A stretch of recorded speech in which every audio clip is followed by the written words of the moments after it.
Hello, hello, my fellow nerdlings. We are back for more peasant. Scratch that. We're not back here for more peasant militia. That's what I was about to say. Band of Poachers.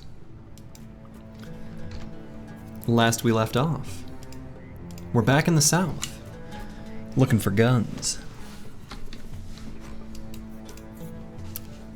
But there are ambush trade routes here.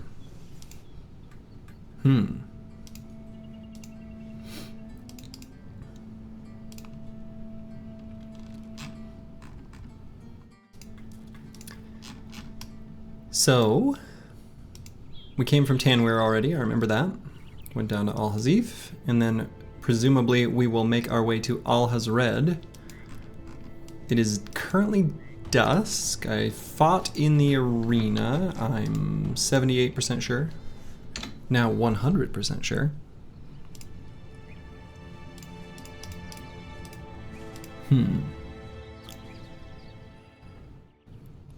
The alchemist is not selling a handgun. We need at least one more. We could totally oops all guns this and get two more. And I think that would be, honestly, totally fine.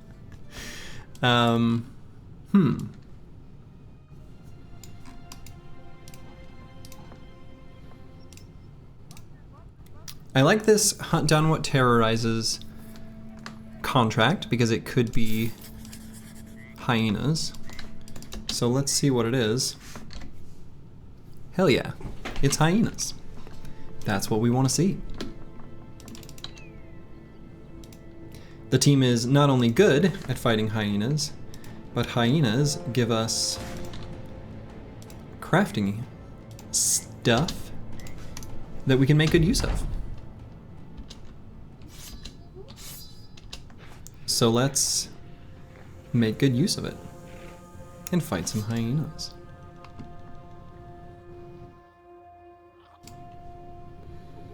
Let's see, I can send this guy here.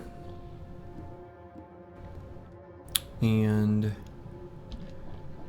there's a way of navigating this somewhat intelligently-ish.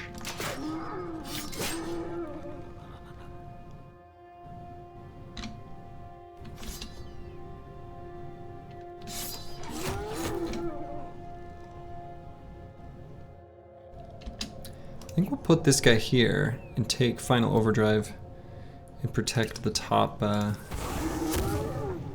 hex of Akibios.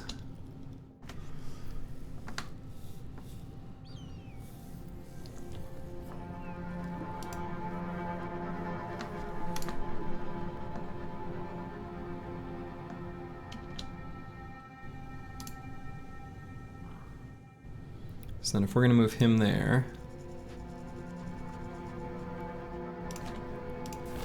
we could put Nyx larfs here. I think that should be fine.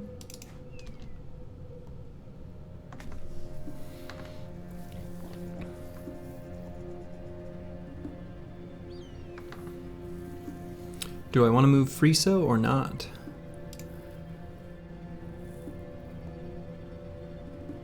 Probably could.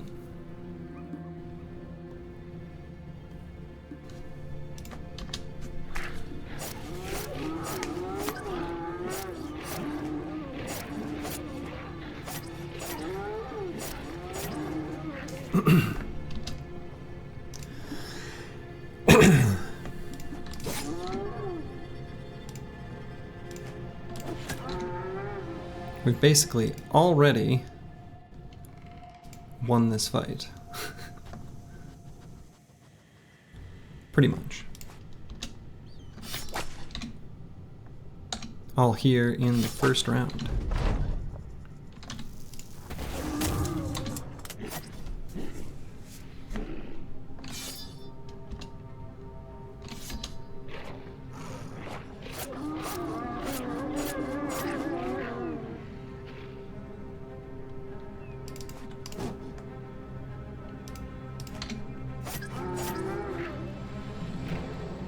The only problem is these pesky hyenas that are making a run for it.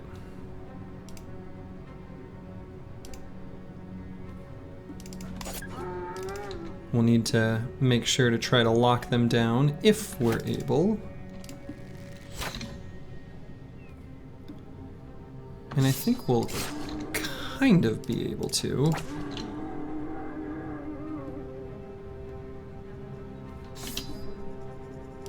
Hello, hello, Blackfire. Ye too slurgy indeed. Isn't that like what someone says to Brutus et tu Brute? Like, you too, Brutus? From like Shakespeare play where Caesar gets killed? Is this correct? Am I making things up? Isn't it et tu Brute?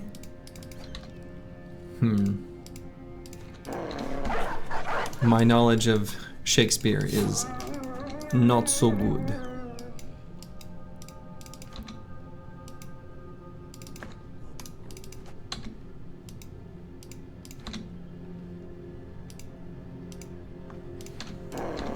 Alright, hopefully the dogs can... It is that too? Okay. Well, I think of like Spanish would be y2, like the letter Y. And it would be basically the same thing, which is a Latin-based language. So like, you know, I don't know. Close enough.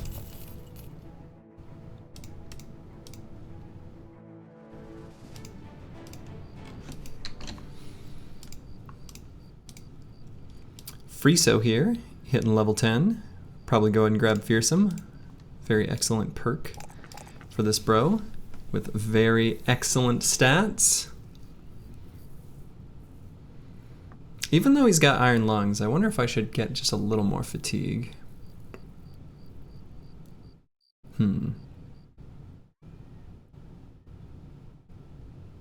Nah, he's probably fine.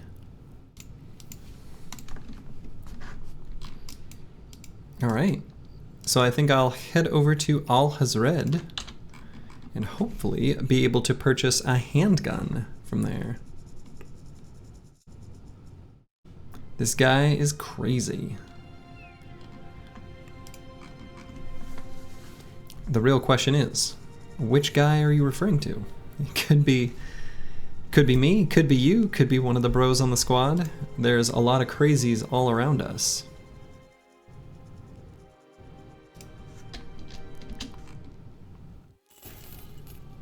Dang, ambush trade routes here too. Ambush trade routes everywhere. It's kind of insane. Go ahead and craft a nacho necklace. Did you make a fatigue neutral spearwaller? Not quite. He could be if he had a...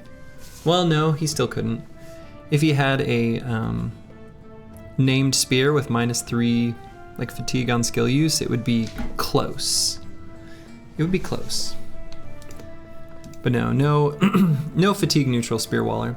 We just don't have too much spare fatigue on Friso. And by not that much, I mean, we have 61. It'll be enough.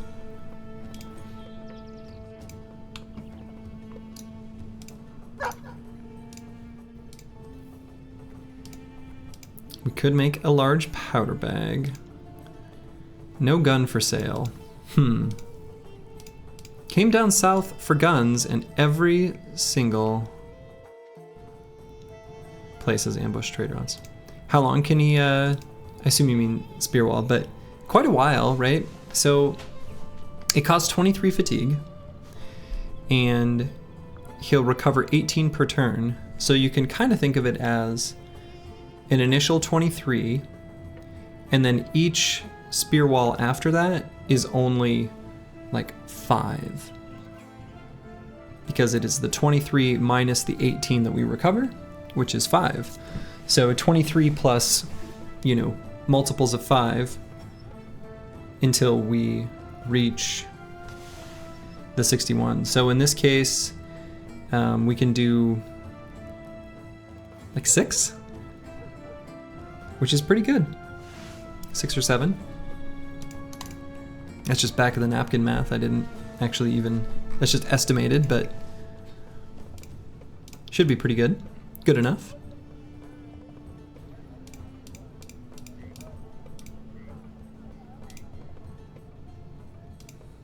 Yeah, NA math. Exactly. No need for it to be too perfect.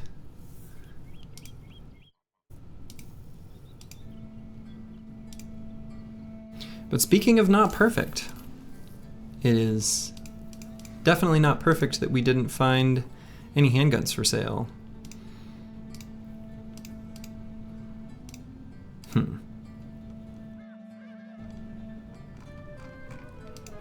Not a single one.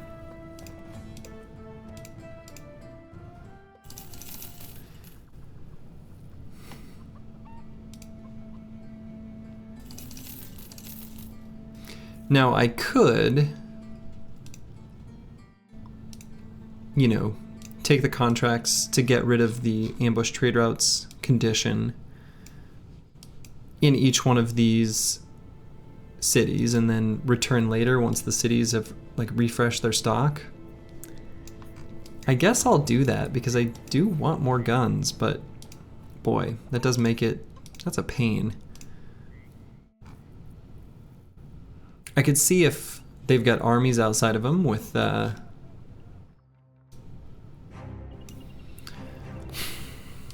gunners in them, but you know, then I make an enemy of a southern city, which is fine. Like, I don't mind doing that, but then I've got to fight them for the guns, and it's easier to just, you know, buy them. Keep it simple.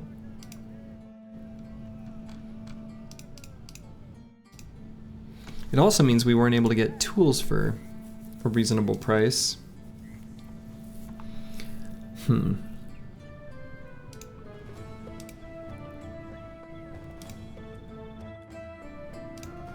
All right. Let's clear out some of these nomad camps. Even though it is past day 40 and they have dodge, which, you know,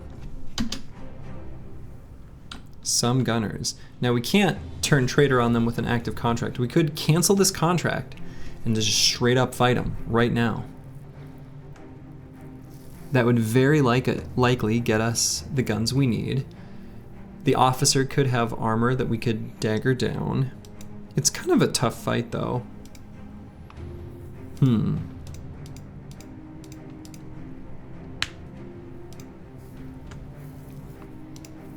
then we remove one of the southern cities from being able to sell us consumables in the Alchemist. We get a ton of value from consumables on this team. A lot of bros really like a lot of these consumables that we can purchase.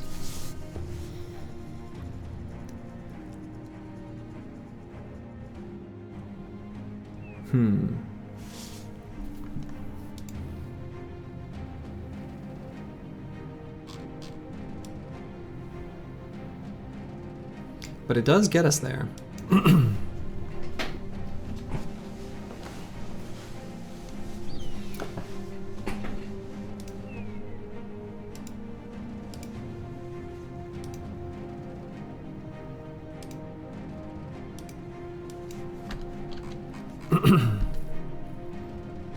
Very tempted. Very tempted.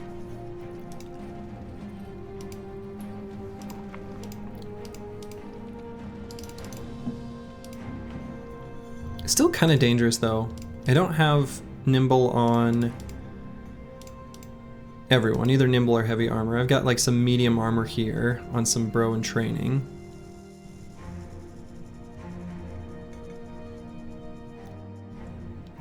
So you hate it when people leave out great areas of the map when exploring. These little patches, yeah.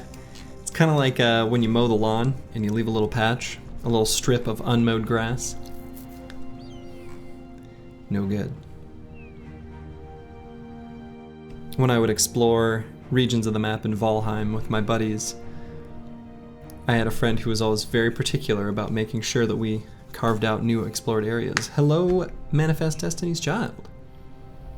We're deciding on whether to be traitorous or not. Usually I opt for doing it, but I think in this case I might not. I think that's a slightly spooky fight for the company at this point. Aha. These aren't nomads. This is a necromancer.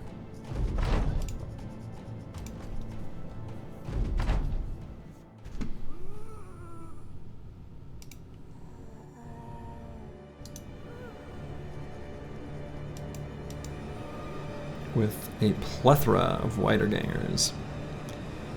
Now, when you fight the southern necromancers, you have sometimes the ability to just move forward and kill them right off the bat, which is a little bit tempting.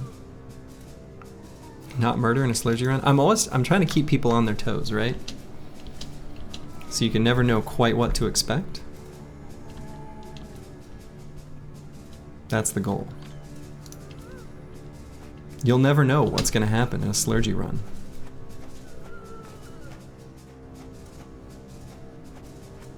Why is the Necro up front? Never seen that before. Yeah, that's what I'm saying. For whatever reason, when you get this type of fight in the south, there's like, you know, a whole different style of fight. It's weird. It's weird. It just is. I've got no explanation other than it's weird.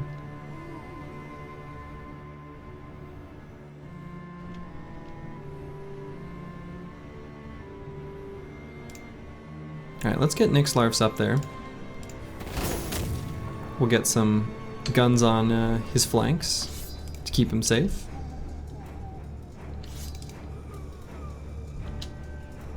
Excuse me, get some spears. Spears on his flanks. That's what I meant to say.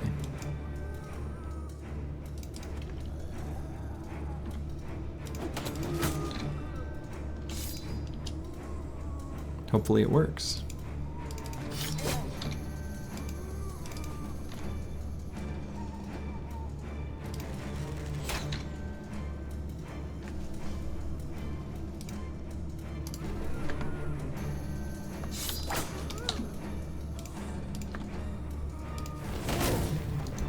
One of the fights you remember for all time was a double necro fight where they spawned you on high ground and you're able to shoot both before the fighting began. Hell yeah.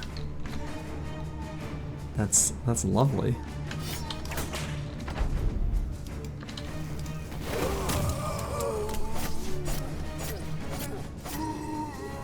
Even with a shield, wiedergangers have such terrible melee defense that they can't break through the spear wall. Well, that guy could, but no one else.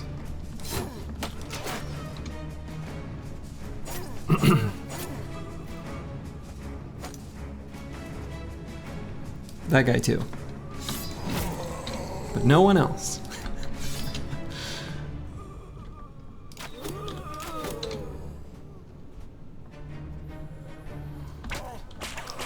Not exactly sure what my shield fatigue neutrals are doing. They're whipping right now. Which is strange.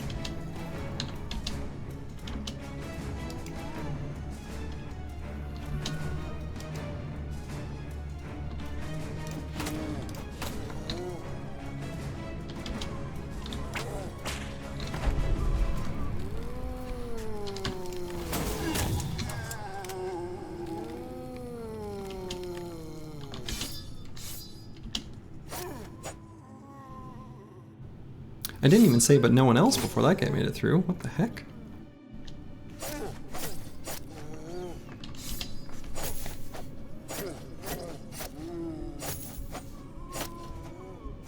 Oh, we got a bunch of these little wiedergangers making it through now.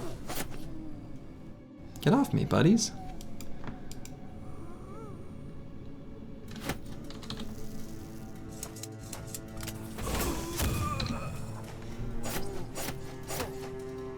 Can't you see I'm blasting over here?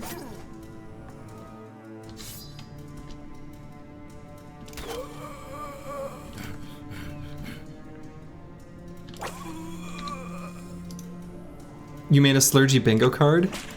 Oh boy.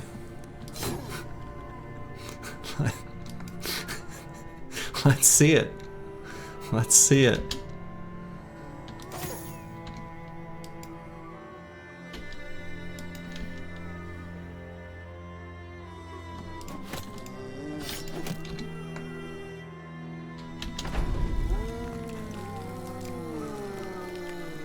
Oh my goodness. Let's see this. Something something 9 lives is good. Yup. Assorted war crimes. That's practically a free space. Hatless Briggies. Also practically free. Recover bad. Boy, these are fast bingos. Spear Bros. Hell yeah. Chatter Bro dies. Overcooked build. Looks up wiki. Chasing Chads.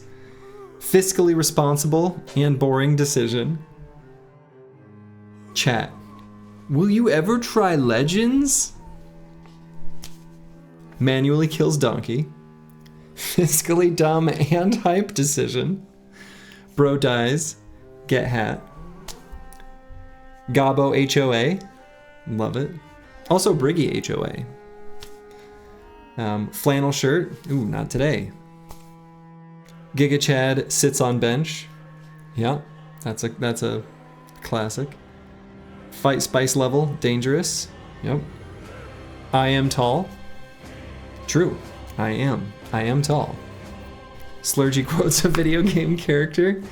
Shit, I do that a lot too. Sarah Kerrigan ain't gonna quote herself.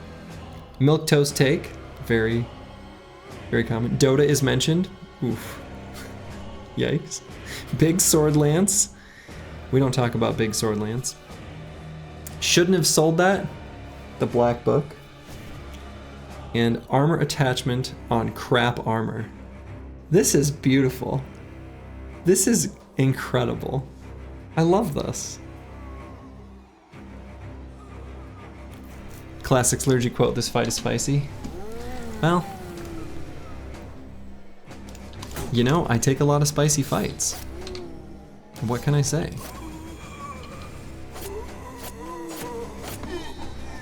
For better or worse, it's the Slurgy way. Mostly worse, occasionally better.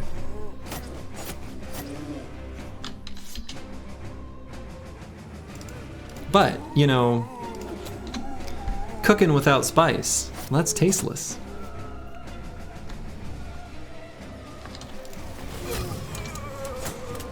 Can't have any bland runs, you know?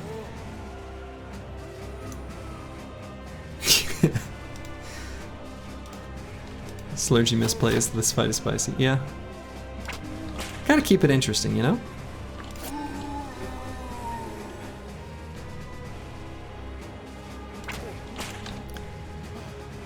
It's important to keep it fun and interesting.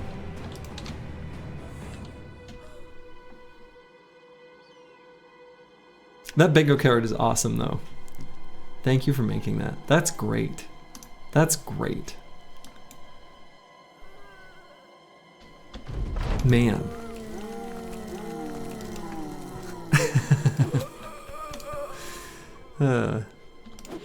It's good. It's one of those things where, I don't know. You can only be so self-aware. You know what I'm saying? So, I definitely recognize each and everything on there. But the funny thing about it is that, like, if I had to try to come up with my own bingo card, almost none of those things would be on it. Probably a few would. But they're not even things that, that I would even think of. But these are definitely all Slurgy classics, for sure. I do bring up Dota a lot. I do.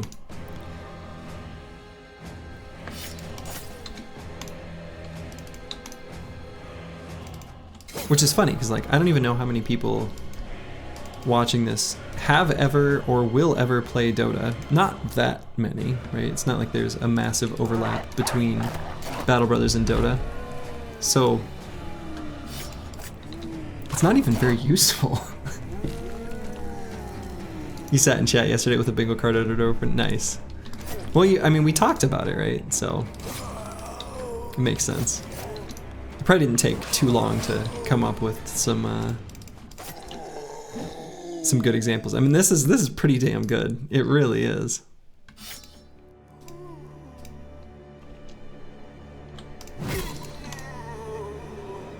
When I was in college, a bunch of my friends played a game that I didn't know they were playing. So my name is Scott, but the game was watch Scott from a distance. That's the whole game. At parties, I'm a very like animated person, so as I would get overly excited and explain something probably that the person I'm talking to doesn't care about, I would get overly excited, super animated, you know, whatever. And that was apparently a fun game. Watch Scott from a distance. Yeah, this necro does have some pretty good bodyguards.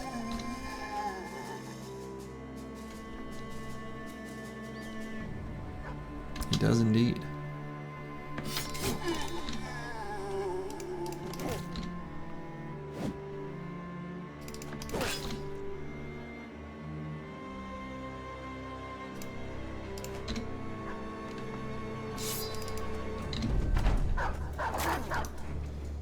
Friends in college took a bunch of stealth pics of you to give you a photo album on your birthday. Oh man.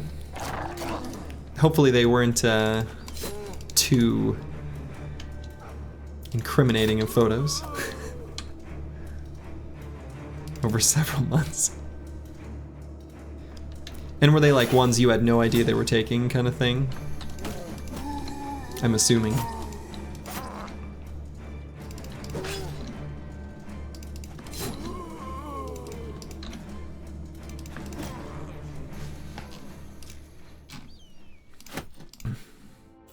Yeah, no idea. That's funny. Yeah, I also had a game in college with some just random... I do remember how it started, but how it started is a really boring story. But every single day, me and this other dude, who was also named Scott, would have a contest to see who could call the other person a nerd first in that specific calendar day. And we called it the Nerd Game. And we had... like our whole crew, our whole, dorm floor, scouting ahead, looking for the other person, just so we could call the other person a nerd. It was the most utterly bizarre and pointless game that we played for years. Even when we didn't live in the dorms anymore, we would just see each other on campus. And the first person to call the other person a nerd, they won. What did they win? Nothing. They won. Either I won or he won. What did winning do? Nothing. What did losing do? Also nothing. But that was the game. And it was great fun.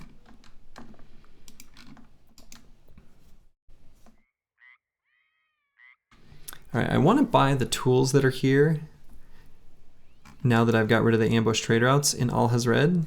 So I might do something just, over this little time period of night. And I guess I'll kill this random nomad camp and come back. May as well.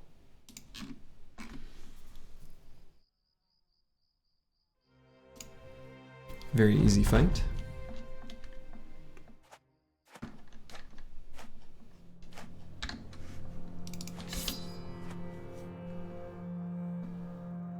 Hey, Bijante. How's it going?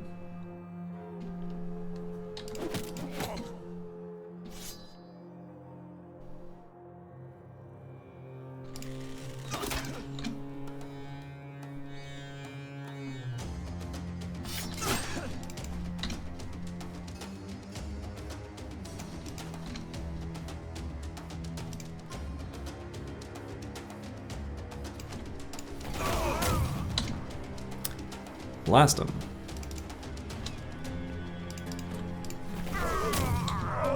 and more.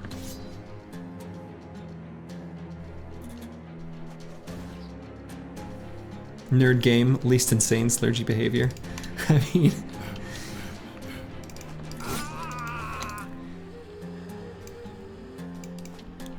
It's not, yeah, it's not insane, it's true. It's just weird. It's just weird.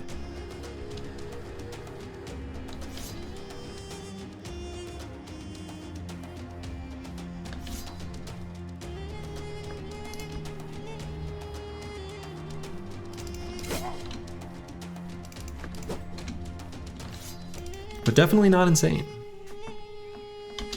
Just weird.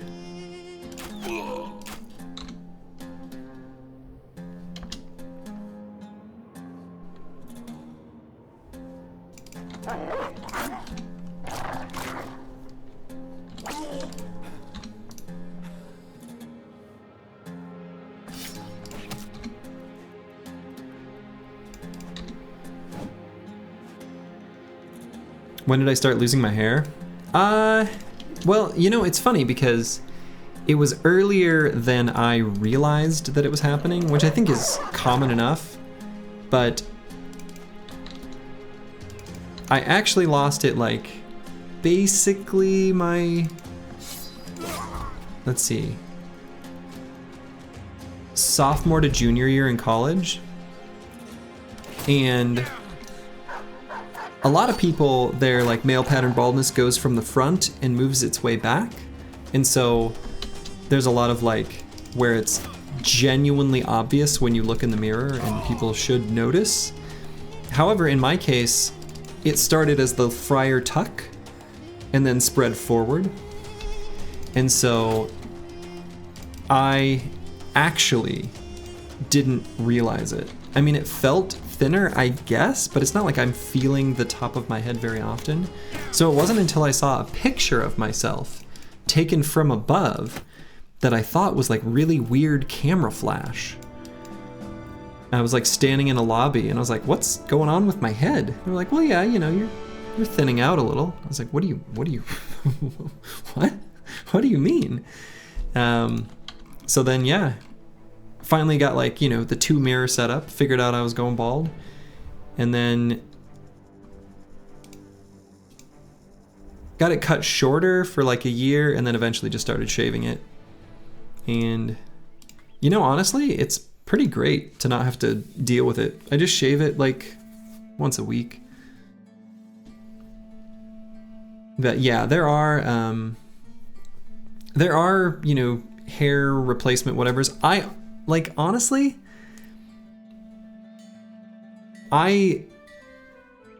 it's not that important to me, but if I had to choose whether to have hair or not, I would choose what I've currently got. Like, again, it's easy. I don't have to manage it at all, and that's great. You know what else is great? Is they're selling a gun here. The stores restocked themselves. Hooray. But yeah, you can always, but if, you know, if your hair is important to you and you've got great hair and you want to keep it, I'm sure there's medicines and stuff. 6'5", you don't need hair. True, no one can see the top of my head anyway. Mark that on your bingo card, Slurgy is tall. Well, thank you all, you're very kind.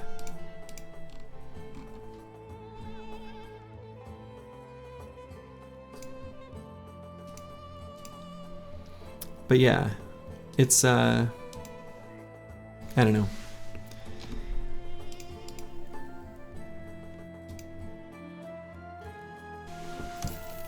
It's good to accept whatever you've got as long as it's natural in life.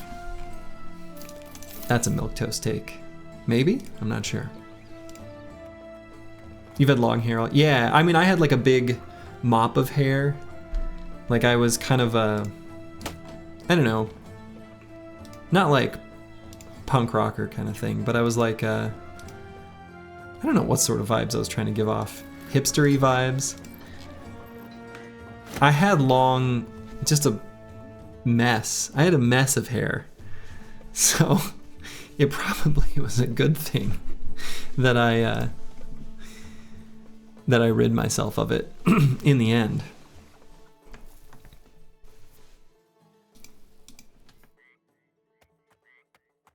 Yeah. Yeah. Do what makes you happy. And if that means keeping your hair and doing what you need to do to preserve it, then that's what you should do.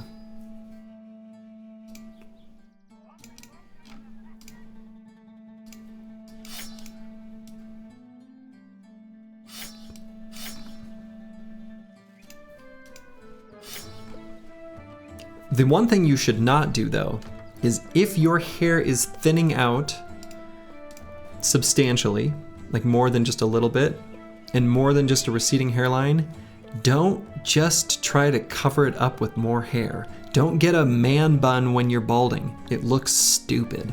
Don't do that, for the love of God.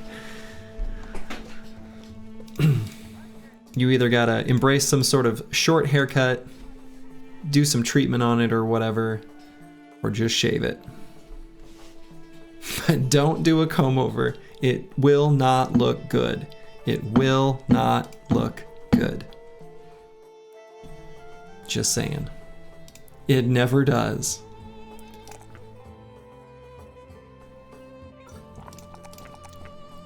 Akibio with a bunch of solid primary stat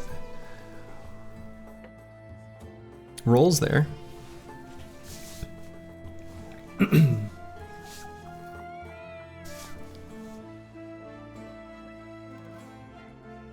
Let's see.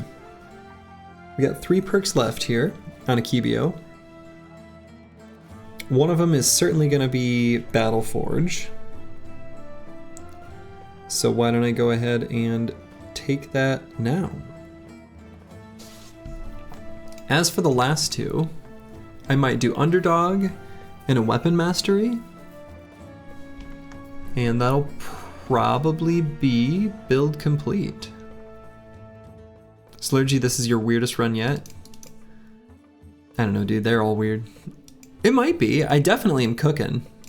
I don't have a single normal meta build except for XJI7 here.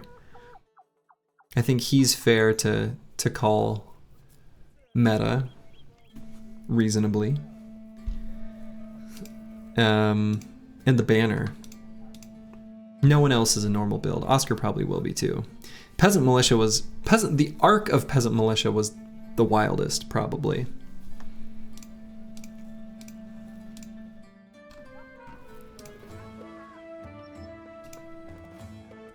Yeah, Peasant Militia was... Mark your bingo cards. Spicy. Oh, and we got all these tools. Wonderful. You stayed in denial for 5 years about how thin your hair was on top. You finally shaved your head 2 months ago. It was scary in the moment, but within a day or two you really liked it. Yeah, I like the way it feels. And I will say, I'm glad you liked it within a day or two, because when I first shaved mine, it was at the end of summer. And even though I'm super pale, I didn't realize how much my skin complexion was different between where I had some hair and my just face. And so the extra white shiny dome looked a little bit like I had cancer. So it wasn't good right at first. It took like, you know, a few weeks for it to get a little bit of sunshine and for the rest of my skin to sort of get more pale as fall was rolling in, for it to look better. Yeah, well, little turd, that was very brave. Proud of you. Proud of you, my fellow shaved head. It's a scary leap to make, but it's super nice to just, I don't know. Again, I don't have to pay for haircuts. I don't have to go make appointments or any of that crap. I just decide one morning to be like, all right, today's a good day to shave, and then just quick buzz all the way around my head.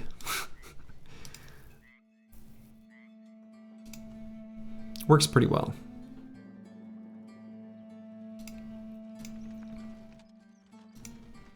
All right, so we're stocked up on stuff now. What I think I might do is we'll head back to Al Hazif and Tanweer, because we know there's ambush trade routes there. I can sell some of the stuff we've accumulated so far and make another trek through the wilds, this time actually emerging in the north. You pay $60 a month in haircuts? See, that seems insane to me, but that's because I'm cheap as hell. But it still seems insane to me.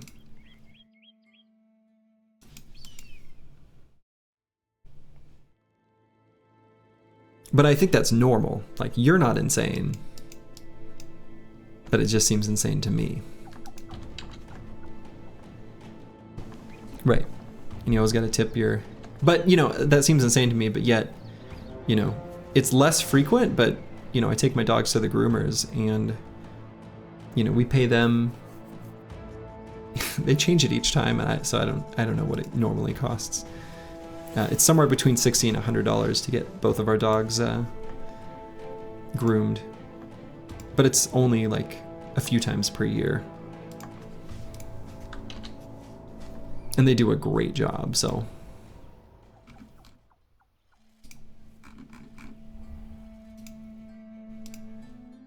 Your hairstylist was half therapist. It's probably common as well, I would guess.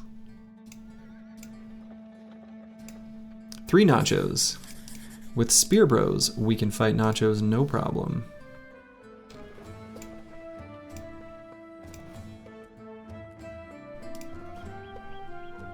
So we'll take Sir Humbert for sure. And let's move this guy out of the way. Adler, our banner. We want to get arena experience. It's a little sketchy taking him to fight nachos, but I still kind of want to. You've known your barber since you were 13. Oh, wow. That's kind of cool. I suspect not too many people have that kind of relationship with their barber. That's cool.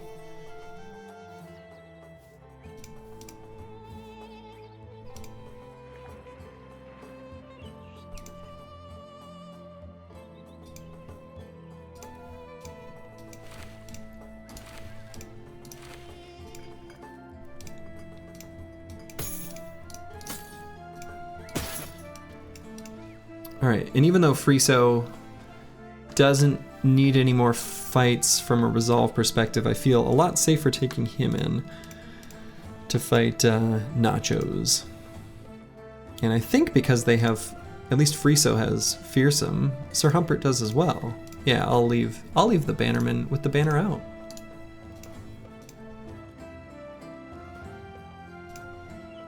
That's really cool though, to have a, I don't know, to have those sort of like long relationships with someone like a barber is like that's really cool.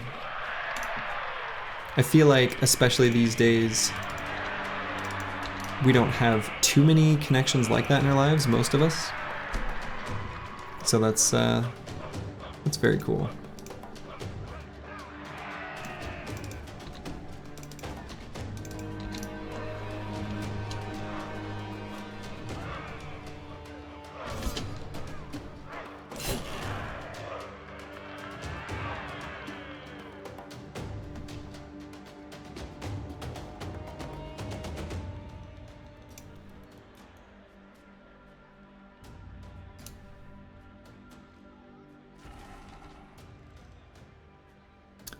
Let's see. Deciding if I want to move here.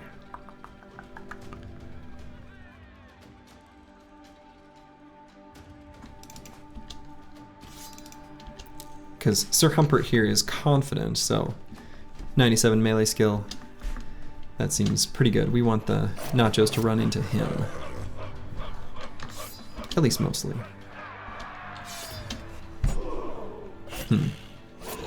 Not, oh my. Ruh-roh. If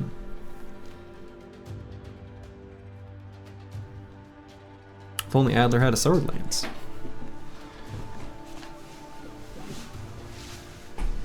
I can always use the smoke pot, I suppose. And then give Sir Humper a free opportunity to back up.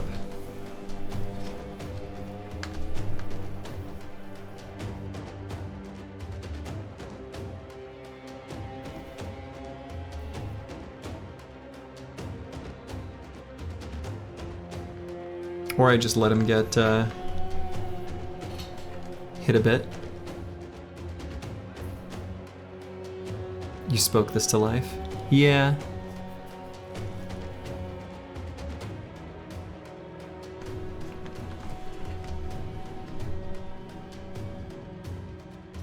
Let's hit the big one, Joe.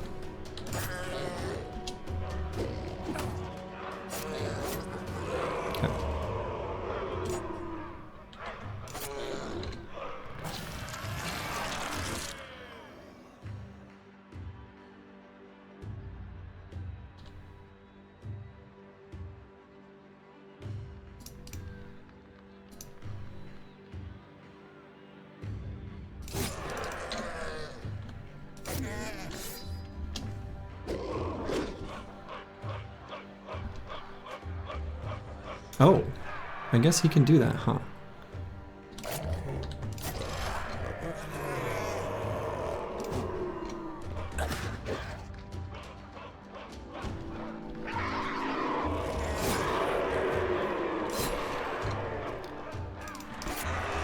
Okay. A little bit of a weird... whatever that was. But we made it work.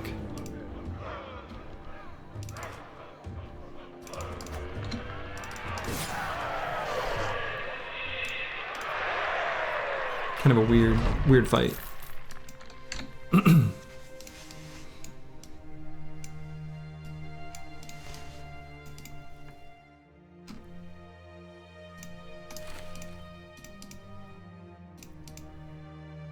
Friso must have that on. Okay.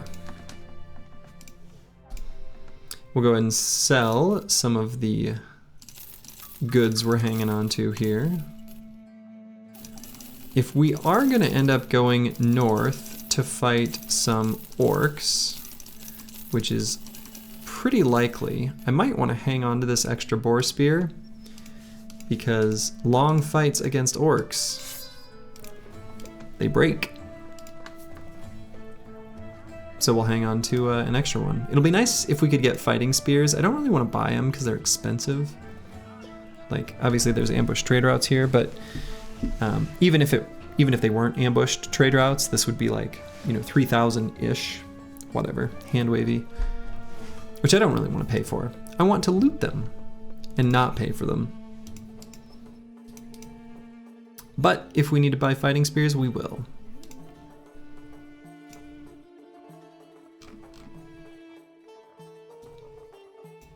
Okay. So let's move on. We'll go to Tanware, and in Tanware, we will stock up on supplies. I might buy just a bit of rice for the road. I do enjoy rice. Like the streamer enjoys rice, but also in the game.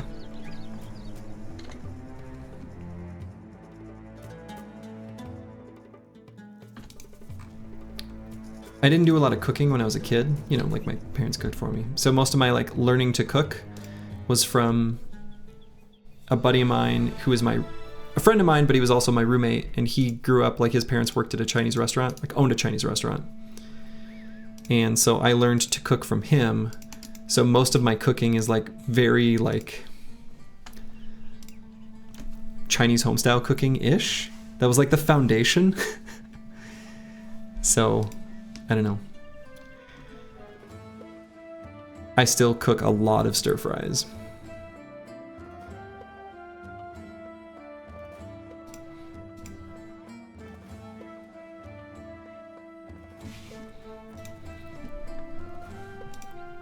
All right, so I'm gonna buy a bunch of food, and then we'll make an adventure out through the wilderness. Maybe I'll cut through this last area of fog that we didn't go through last time, and then cut north and end up maybe all the way up to Bramingborg. I don't think there's anything I need to concern myself with in the south for now. If we could find Goblin City, that would be great. Because then if we do, we can get the counter started for Goblin camps that we're taking out. Because I think we'll want to take out Goblin City and Library this run. We've got really good bros and builds for those two fights in particular. I feel really good about, yeah, both Goblin City and the library. I think we're really, really good actually for those two fights.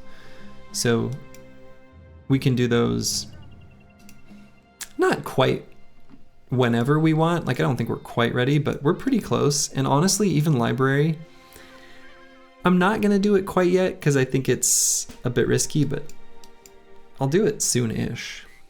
Stir fry's pretty exotic where you're at, huh? I mean, you know, there's not most people at their homes, I don't know, in like the Midwest, that's not like their go-to meal. I don't know what people's go-to meals are.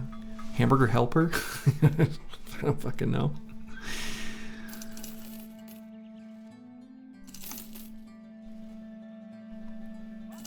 We're gonna buy a decent bit of food. Plenty of rice, plenty of dates, dried fruits, goat cheeses.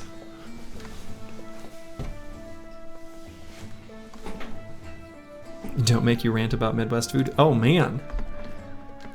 I mean, if you've got a Midwest food rant, I don't want to stop you. If it has anything to do with salads being a dish made of Jell-O, then please unleash. It'll be a Slug Zoo Star Wars situation. Oh man. Kekona clap mac and cheese with green peas and burger, please. Oh man.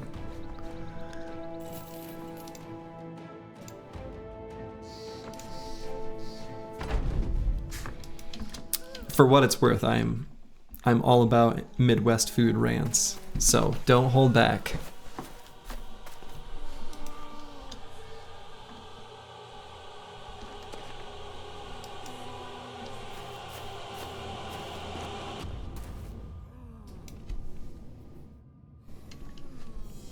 Because there's like, you know, the Midwest is a big place.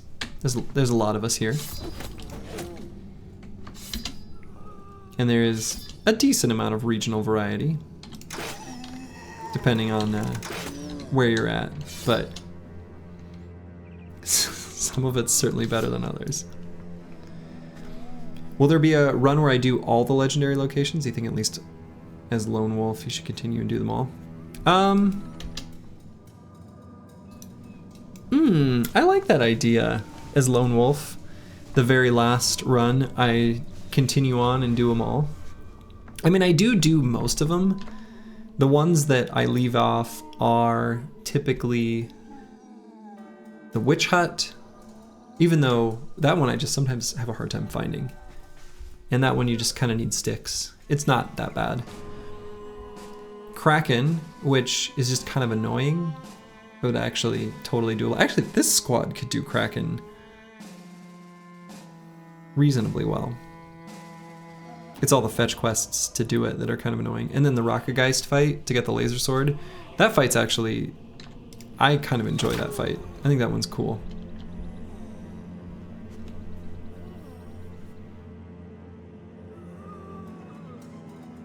Kraken's Crocodile torture.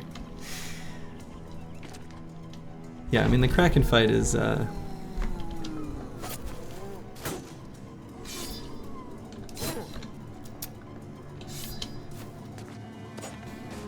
you just hope you get a good battlefield.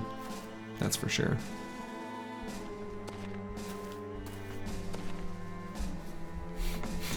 Good.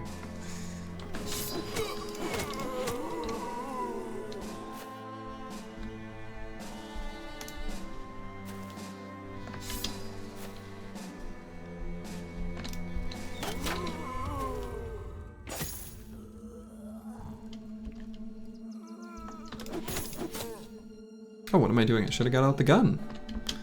Nixlarfs. He needs to be blasted. Why am I not blasting?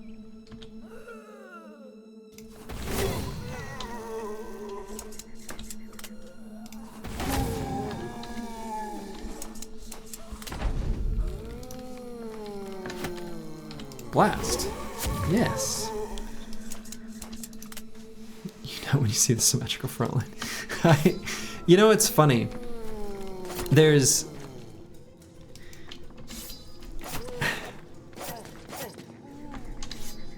not really a good strategic reason to have a symmetrical front line.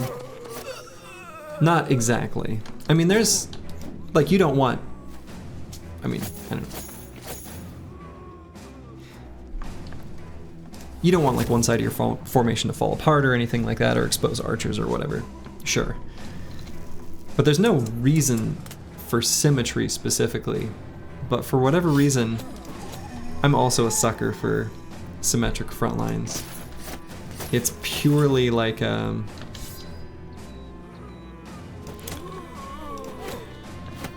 don't know. I don't understand it, but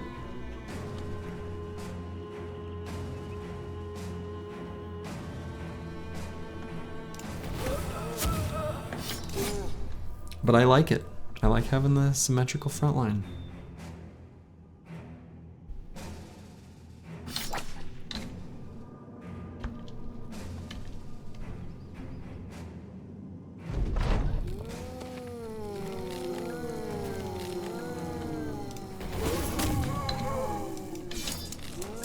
There's something about the aesthetic appeal to it that doesn't have any meaningful rationalization. The small dopamine hit from symmetry.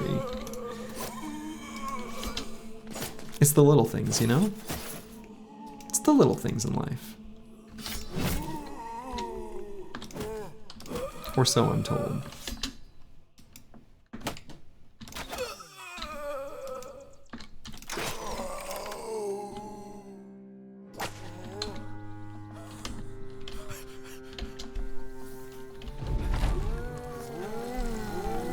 I will say this particular squad does make, not that these fights are normally difficult, but it's almost like specifically handcrafted to fight zombies.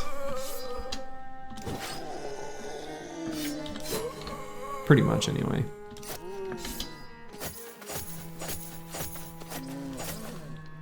Like, we haven't even been hit yet, I don't think. And I doubt we will.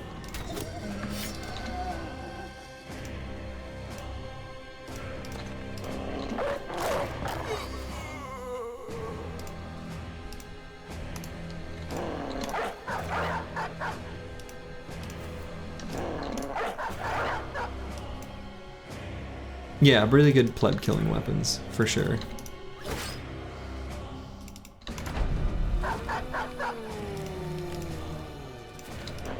Like, spears and guns are both really good against the weakest enemies in the game.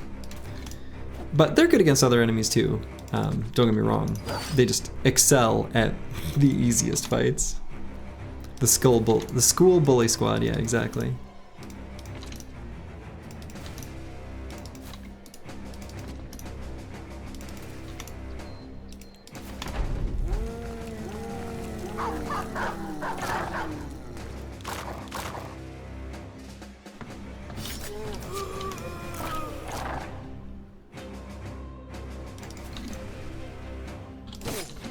But they're also good for goblins, for example.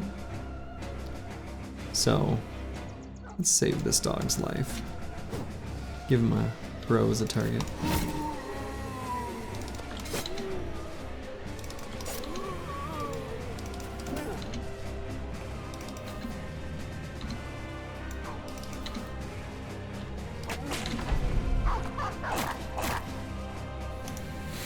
Urgent Necromancer getting his lunch money taken. That's right.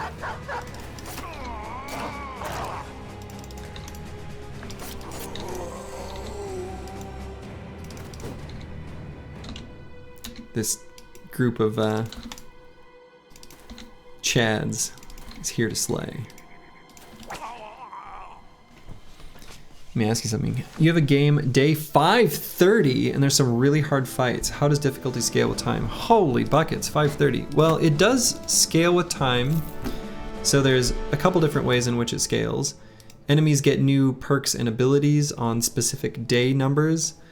And also enemy camps, like composition, as far as like the types of enemies and the difficult, you know, whatever, does scale up over time, but I think it stops at day like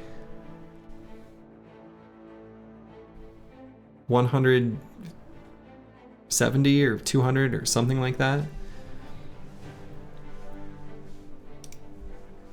Maybe it keeps going beyond that. I'm not sure. I've never played a campaign that long. I don't have that level of endurance.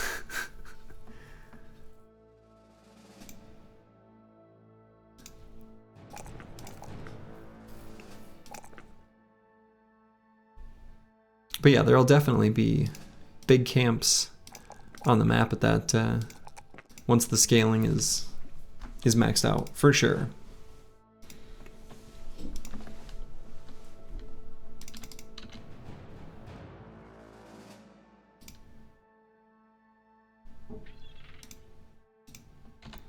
But I've never, there's like a few, I've looked at the Steam achievements for this game and I saw that there's one for keeping a campaign going, you know, a full calendar year, 365 days. I've just never done it.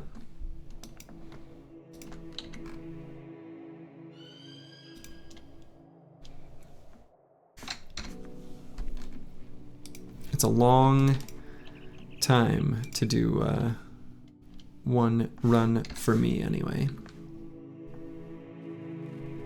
Well, that was weird. The tooltip was like something else for a second.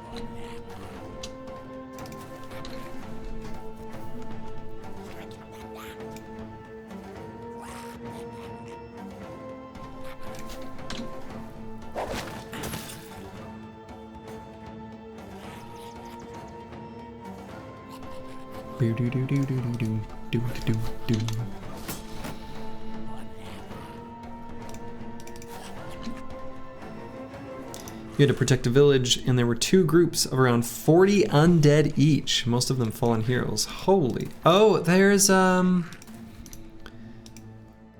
you have permanent destruction on by chance? Because there is a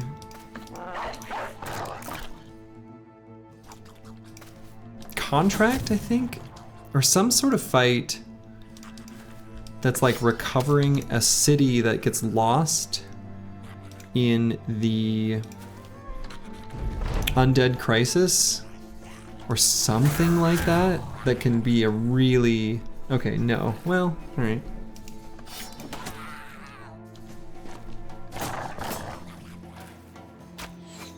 Then never mind. But I think that there is like a... It's like Undead Necropolis or something in the game's code. I don't think I've ever seen it.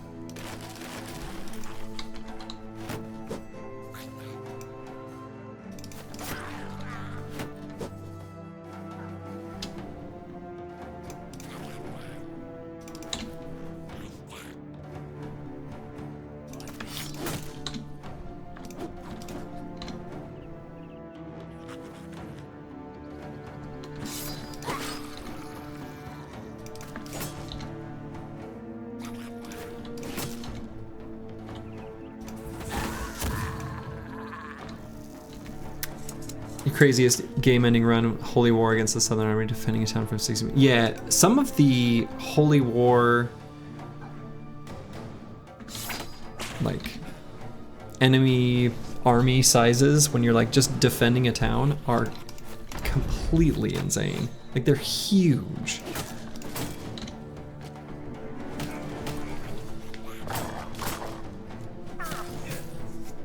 The overwhelm was too much, yeah. Yeah, 67-man army is, that's no joke. That's no moon.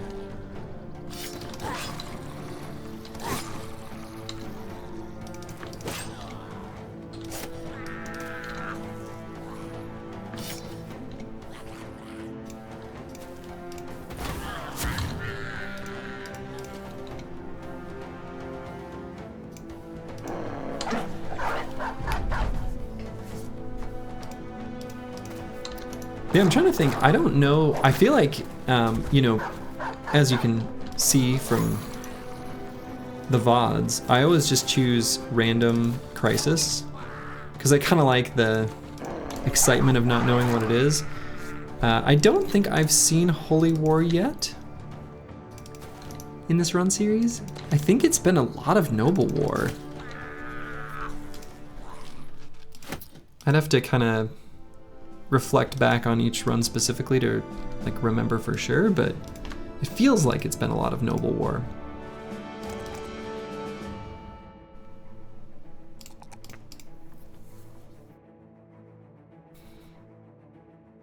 So let's see, what do I want to make Oscar?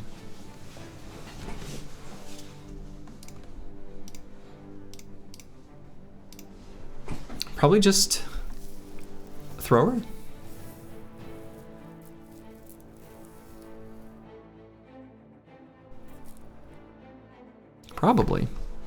Probably not too different from XJI 7 here. Only downside to XJI 7 is he's not gonna have room for Fearsome, I don't think. I think I do want to take Berserk, or excuse me, Killing Frenzy. He already has Berserk. Killing Frenzy as his last perk.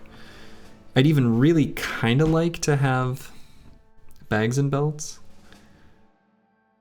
I might take Bags instead of Killing Frenzy, I'm not sure.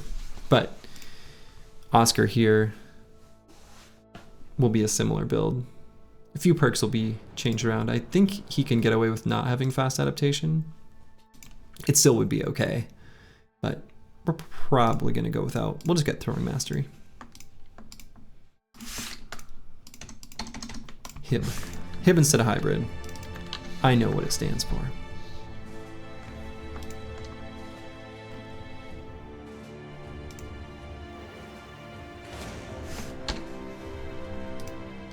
And what's my 72 inventory slots taken so far?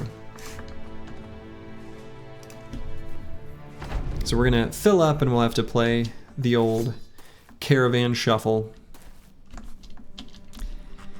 Kind of what happens before the major card upgrades are in place. 'Tis the nature of the beast.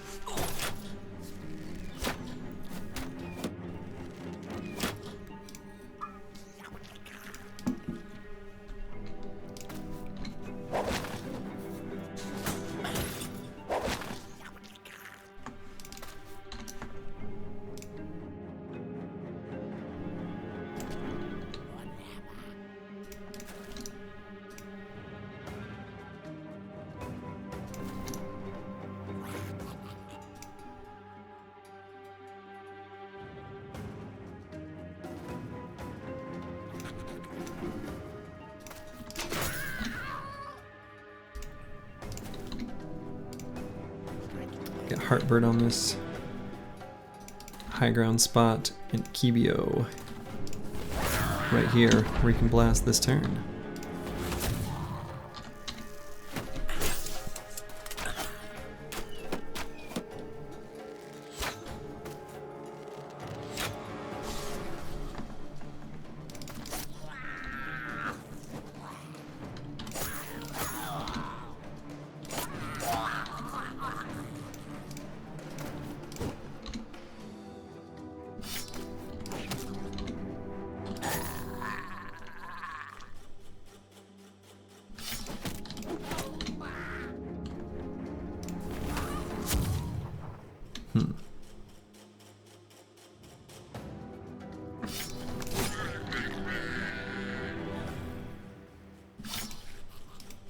Oh, we can't see. We can't see. We can't see.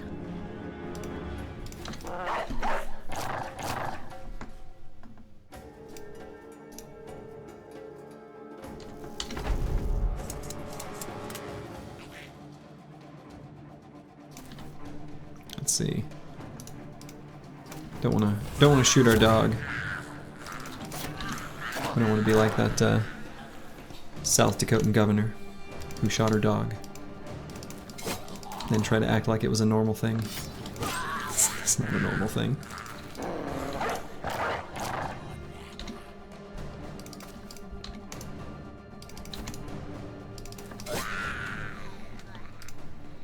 Cool.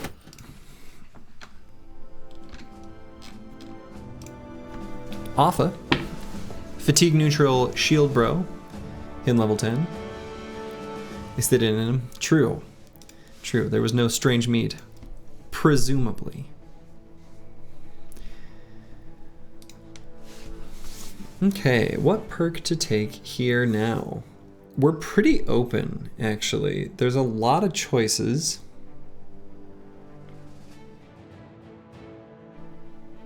We have 2 more. So on one of these 2, Alpha and Blackfire are the same build, basically. Blackfire is just a couple levels behind. So just missing Underdog and Battleforge. But yeah, Alpha here. You were in South Dakota recently? Oh, I'm sorry. Sad to hear that. I'm kidding. South Dakota's lovely. I don't go there very often, though. Really, I've only been there to, like, drive through it. Literally. You read a part someone's bitching about North Dakota. Nice. Let's see.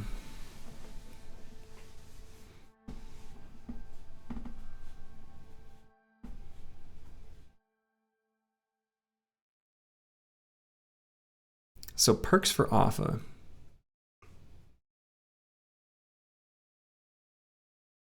North Dakota's a shithole, it's just grass and dirt. Isn't that mostly what South Dakota is too? Yeah. Isn't that outside basically everywhere?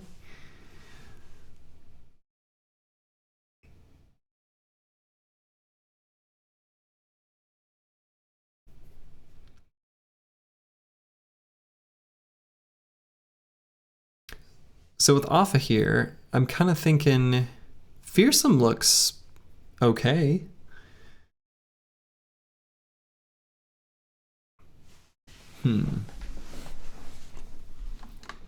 Let's see what our level up looks like. I can grab Fatigue just a little bit more.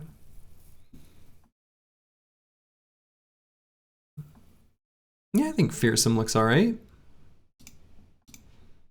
Nothing else is too terribly high value. We'll probably have a similar perk set on Blackfire, only Blackfire is probably then going to take Lone Wolf as their last perk. We're going to have them be the Lone Wolf tank just for Monolith. Hold back on. I mean, I don't have much to say about South Dakota. I've driven through there several years ago to see the eclipse. That was, whatever, several years ago. 3, whatever, however long ago that was. How about Dodge with that, yeah, with the negative 14 initiative, but he's got the 3 talent stars. It's not too late. All right, we got the slave drivers camp. We'll bust it. As they said in that song from the movie Ghostbusters, busted makes me feel good. Such a weird song and a weird line.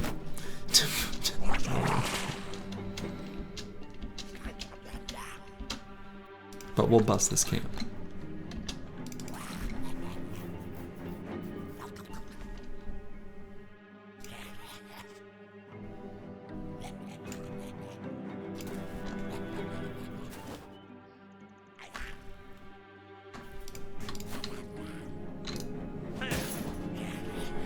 Hey, Wolf of Shulva. Thanks for the raid. Were you playing some Battle Brothers or some other game? You've seen the Bustin' remix? I'm not sure that I have, but I really am curious. One thing you know about Dakota, some old planes we had in the army? Were they made there? I know that the Dakotas had much to do with the armed forces, like at all.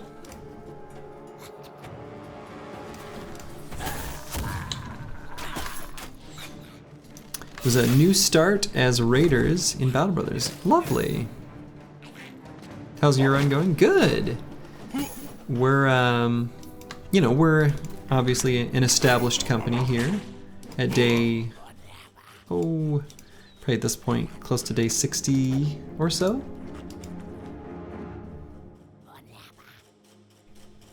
But the run is going well. So far, so good anyway.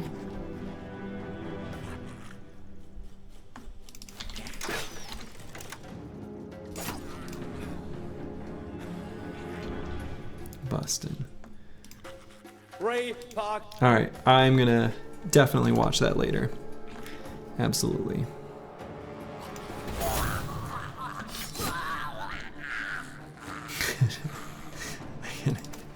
I can already tell by the image preview that I get from pausing it at the 0-second mark that this is gonna be good.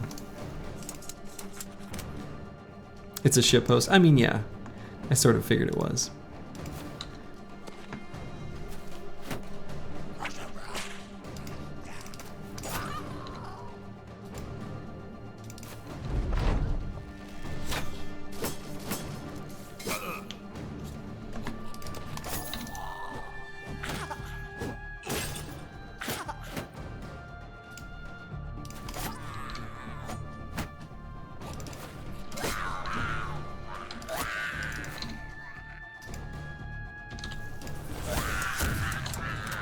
We can fight in a net, and we don't care.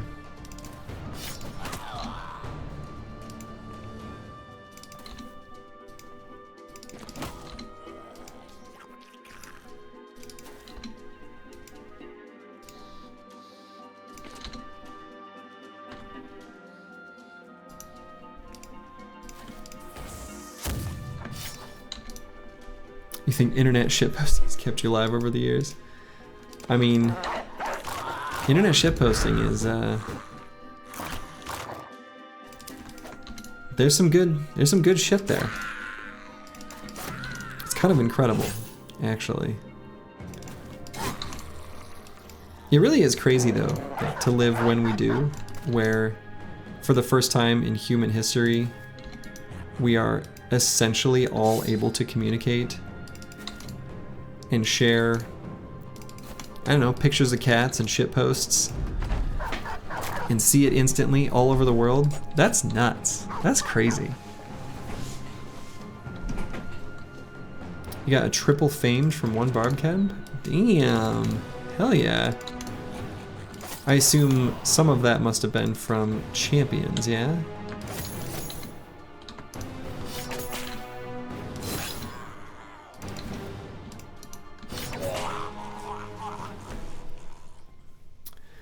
Born too late to explore the world, born too early to explore space. Just in time to explore memes. Hell yeah. Alright, we're gonna have to play the old inventory shuffle. At least a little bit.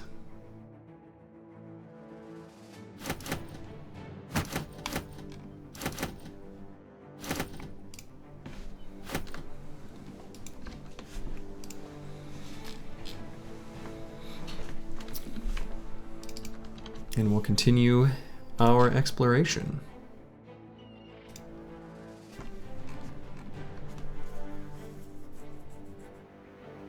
Memes, the DNA of the soul.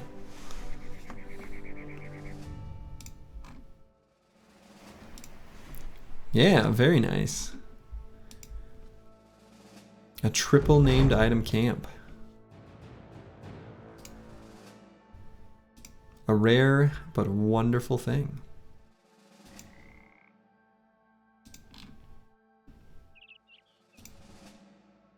Now let's peek on this mountain here.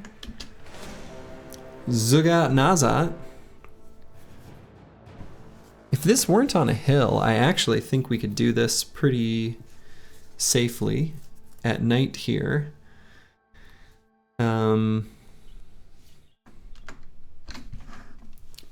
Probably will dodge it for now. Though I might walk past it and see if we can. I say hopefully spot Goblin City is what I was gonna say, but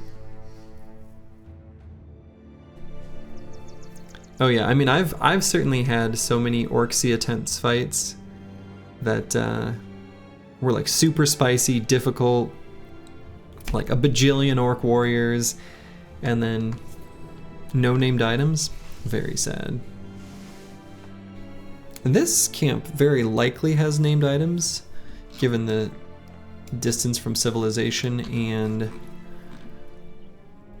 the fact that it's the largest tier goblin camp. Might be just a tiny bit ambitious for the squad at this point, so I'm gonna steer clear for the moment. Yeah, not a bad roll in the goblin types there. It's true, it's not. It's not too bad, but we'll still steer clear for now. We'll come back.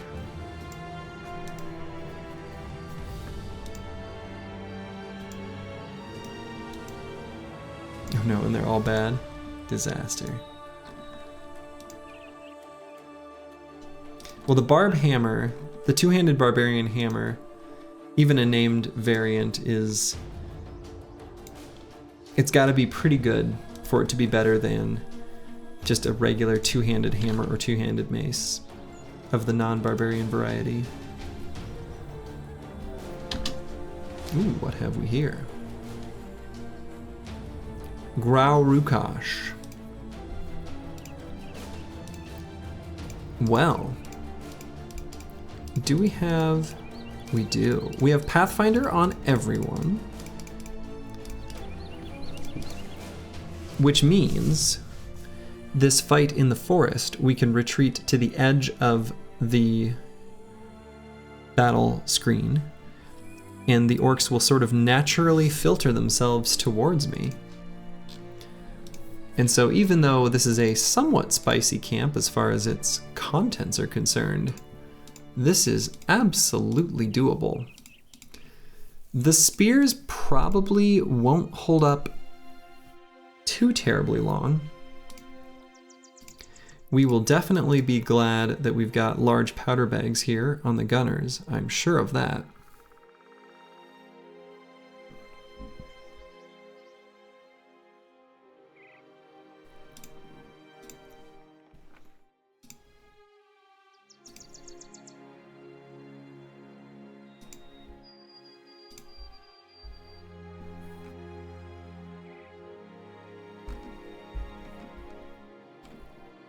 Let's get rid of this stupid bow. Might start him out with a bundle of heavy throwing axes just to have something to strip armor from warriors, considering I don't have any more heavy javelins anyway. And this guy does not yet have duelist.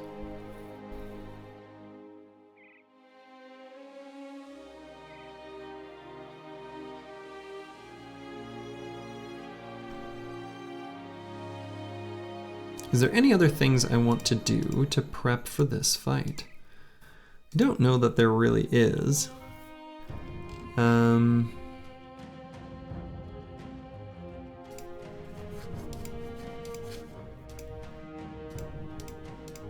I think I can do it. The barb hammer rolled high damage and fatigue usage, but you still think it's worse than a regular hammer? I mean, I feel like if it rolls high damage, it's probably better. Depending on how high is high.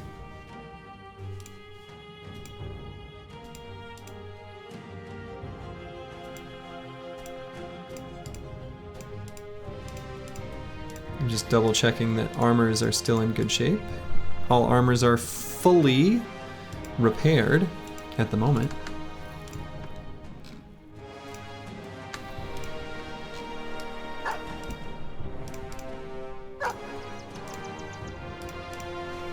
Okay, let's do this.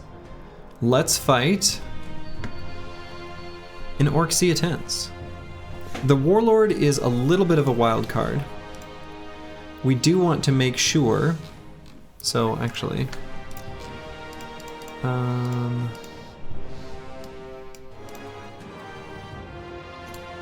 yeah, make sure that specifically on our Spear Duelists we've got decent resolve, or the resolve increasing items at the very least, because they need to not simply lift their spear. That would be bad.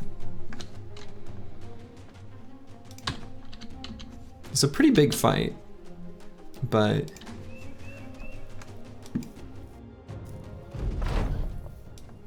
like I said, I think we'll be okay.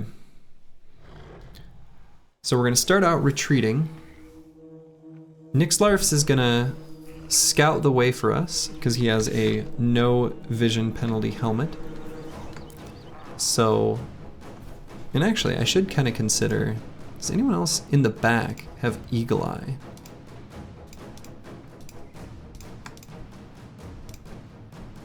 Does anyone have Eagle Eye? Very rarely do I care about that particular trait. Nope. Okay. Alright, so there's sort of a barrier there. So we might end up just butting right up into that and then sort of...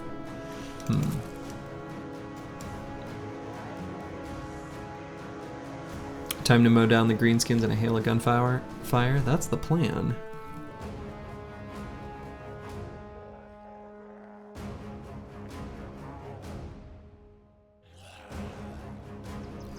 I don't love this terrain exactly. It's not terrible.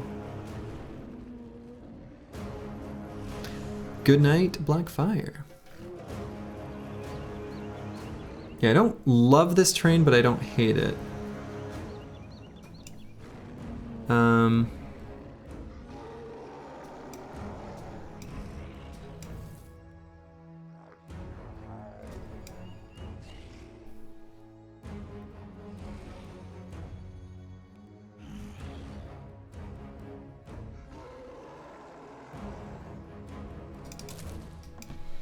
That's probably gonna end up where I go though.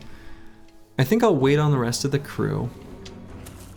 We know where we're going, but I want to keep them up here just to scout all of these enemies and see where they're at, where they're going, you know. Who's got what as far as enemy arms and armor and such. Alright, so Warlord is on the bottom. I think that's a good thing. All of our confident bros are at the bottom, and so they'll be able to withstand an extra morale drop in case the scream hits them bad. You usually have Falcon on your Impatient Brothers. Sometimes it's useful. Yeah, I mean, this is a case where it would have been useful. So, yeah, it certainly can be. I think it's rare, in my experience, that it's useful, but this is one of those cases. So actually, do I...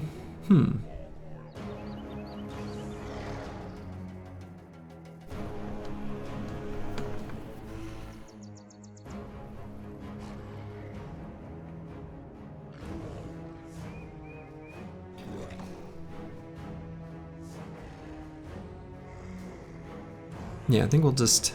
There'll be a little bit of funny stuff between Akivio and Sir Humpert, but everyone else is gonna back up with everyone else.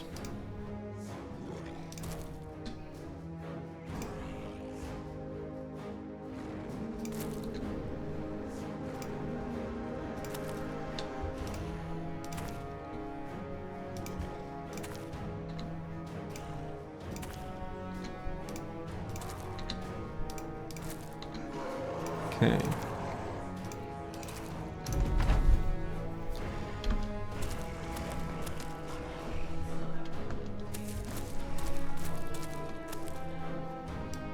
Okay.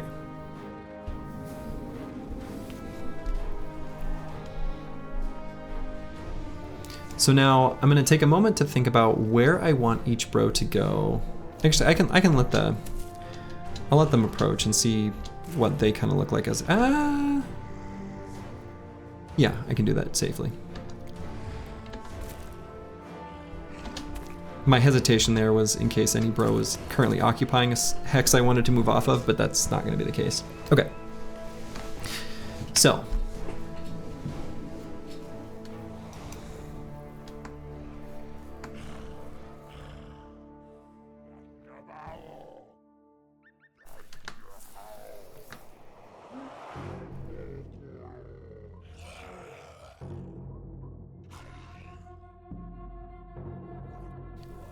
I want to at least partially expose Alpha and Blackfire to enemy contact. And they don't have to be next to each other, and they don't both have to do it, but one of them certainly does.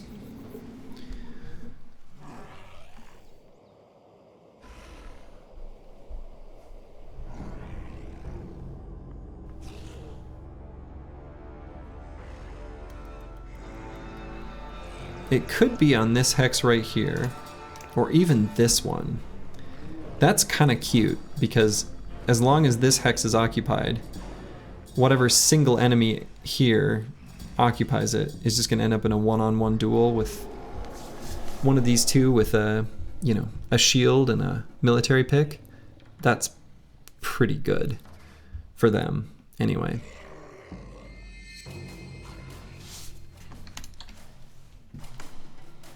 Probably, actually, Blackfire is slightly better suited. I suppose it doesn't really much matter.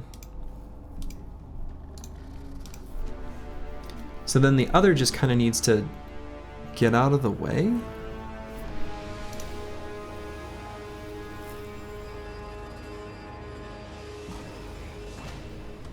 And then we'll put a line of spears. I think I'm going to do 3 spears next to each other. And the reason is that the central hexes then are like ultra defended, basically. So I won't get as good a gun blast, like I'll be hitting 4 enemies at once, but I think that's okay. So Blackfire will go here. Hoffa will kind of move maybe even to here. Just, he'll have to get there next turn. So of 1, 2, 3, 4, 5, 6, 7, 8, 9. Wow.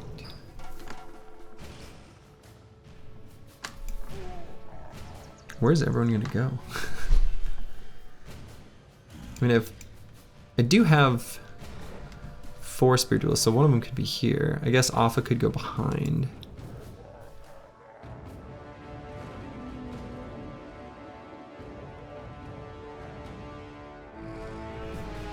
Same deal with like XJI or Oscar. Okay. Let's move him back there for now. Next lives we definitely want in like key blasting position.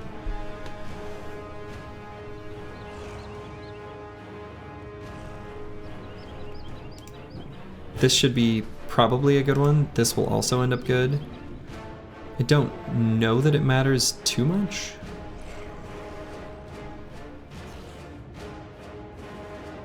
Let's put him in a sort of central one. And this is going to be his sort of final location. So we'll put Friso here. We'll put Spear Duelists across here. So we'll get Sir Humpert ready. Yeah, okay.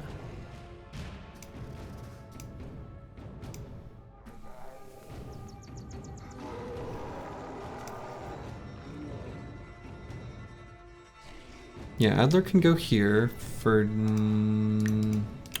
Adler can go here for now. And we're gonna move him behind, just broadcasting his aura from the back, I guess. That's kind of all he's really gonna be doing.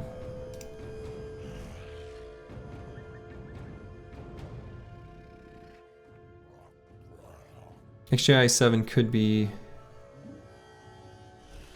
I guess, here or here. This tree's kind of annoying for purposes of the crossbow, but take that. Got him.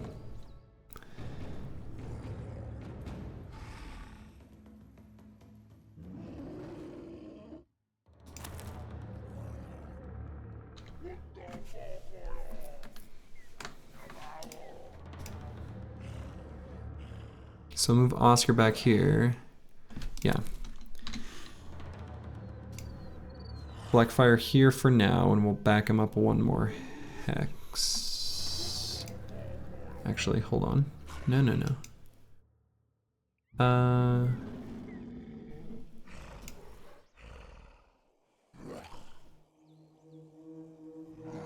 Where do I send Blackfire here and...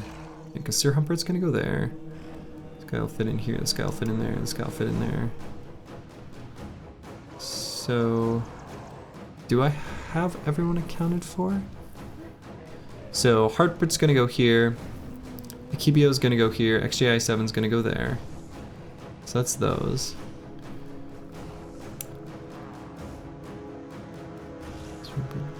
Yeah, okay. And then Hartford there, there. Okay. I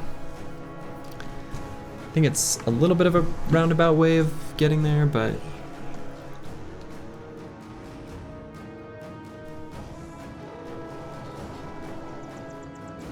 how fast is Sir Humpert?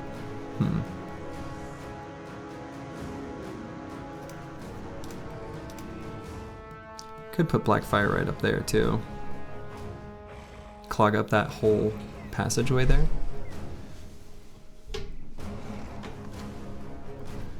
Yeah, maybe I don't hate that.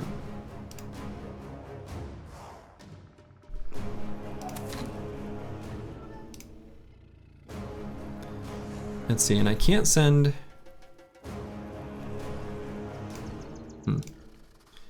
to put Harper here for now. We have to leave a spot for the banner to get through. Okay. We're gonna need to... It's annoying.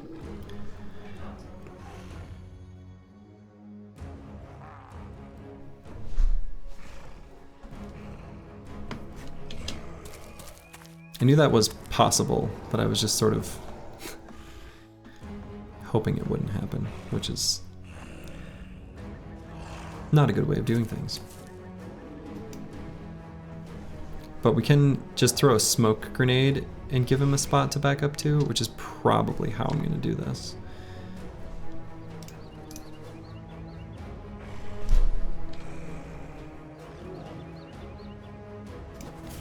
Then we'll just go here. So then we'll get Hartford there.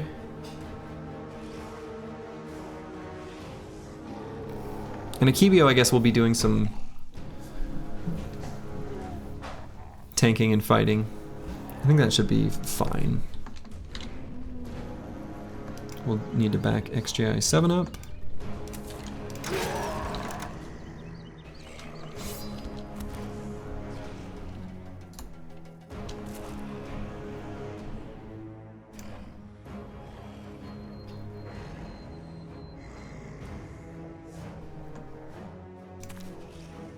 Oh.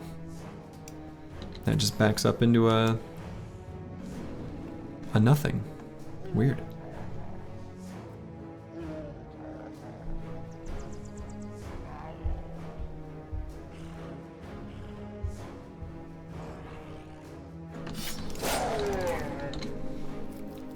I guess the other thing I could do, now that I think about it, move Manifest Destiny's Child down and then let Friso fill in that gap. I guess that's also an option, huh? Okay, I like that. Which means we could put Alpha here. Sir Humpert. This is so weird. I'm like fitting into obnoxiously tight space.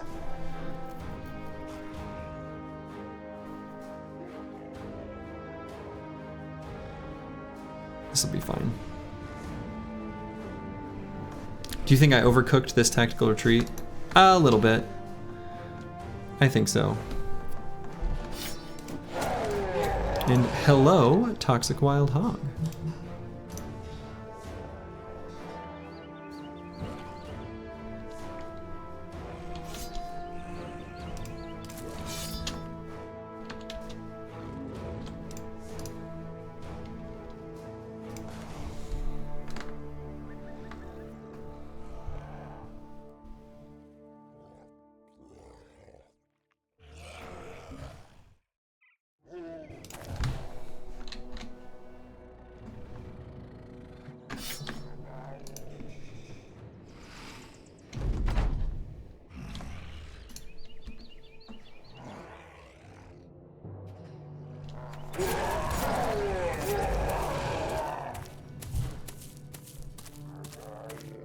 Here they come.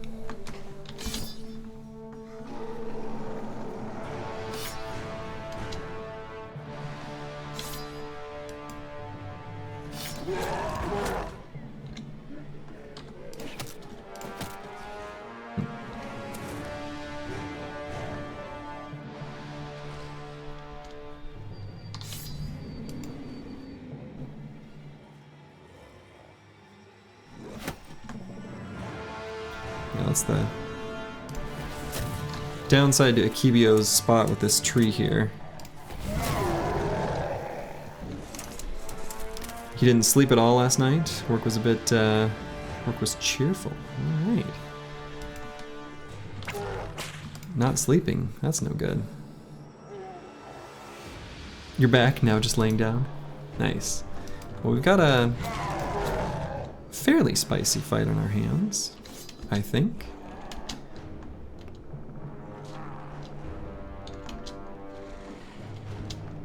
May have overcooked our retreat a little bit, but I think we're making do with what we've got. We got something that works. We just gotta start blasting.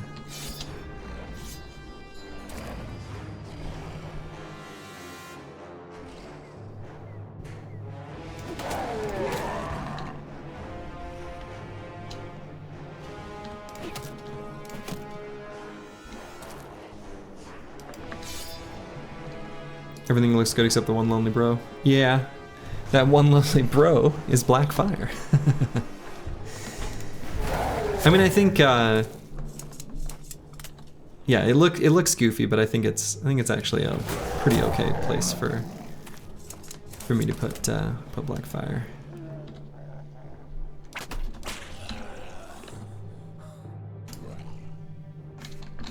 See, we don't have too many throwing weapons here. We really want to be blasting with Nixlarfs.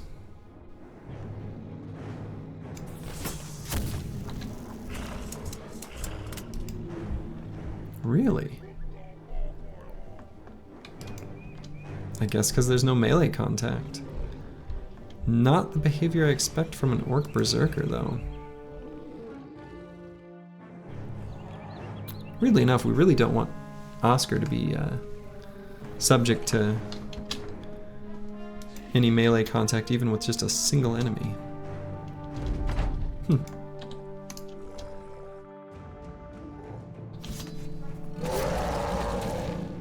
There, he comes back. Just went on a little detour, I guess.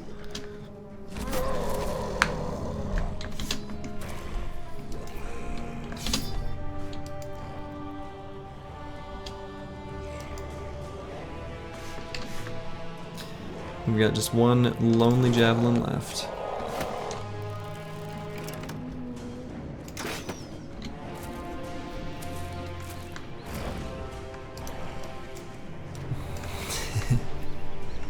Can it be the weekend now?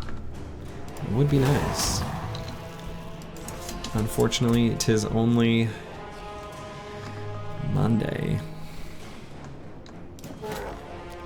Sounds to me like somebody here has a case of the Mondays.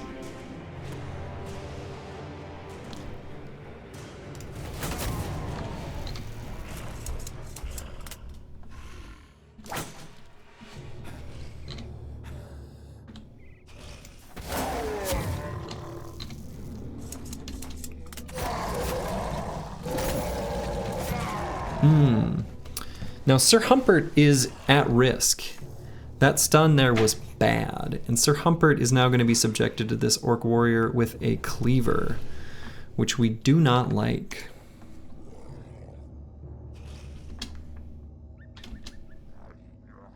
Battle Brothers, but with multiplayer. Sounds pretty cool to me.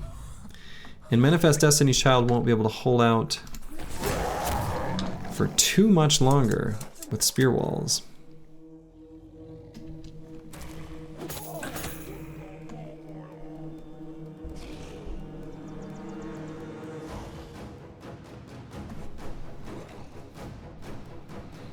We used our smoke pot too, which is unfortunate.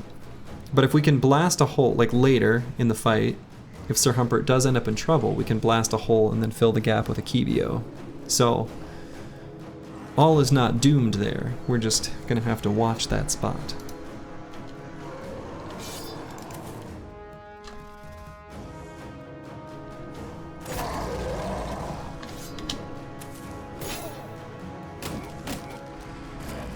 Luckily no bleed there, but that was bad. Just block those cleavers with your face. I do kind of want this Berserker to charge forward, so I'm gonna bait a little bit.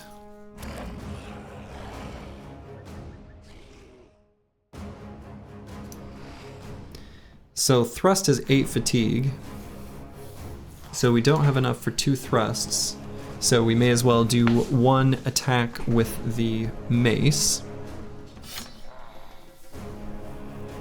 And who do I hit? Do I just hit the young and then fill the gap with a Kibio? Pretty risky spot to put him.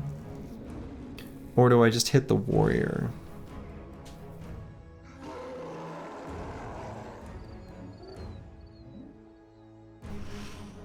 I think we just hit the warrior this turn.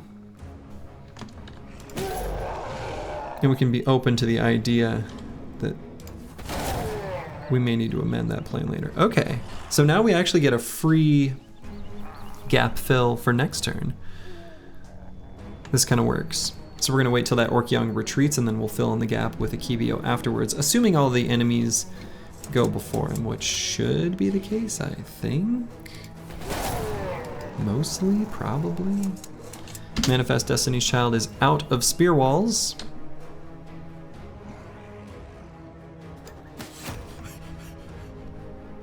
Warlord will rally him. He might. Yeah, that's true. That could happen. That could happen.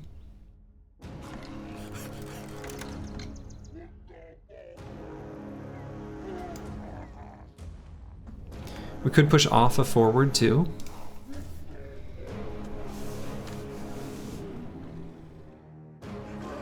This is kind of what he's made to do. A little bit. That's maybe a little too dangerous, but none of these orc weapons can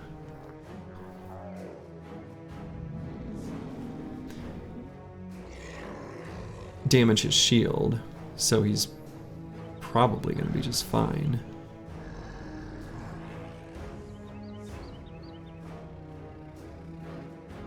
I think I like it. This feels really dangerous, but I actually think it's not that bad. We'll see.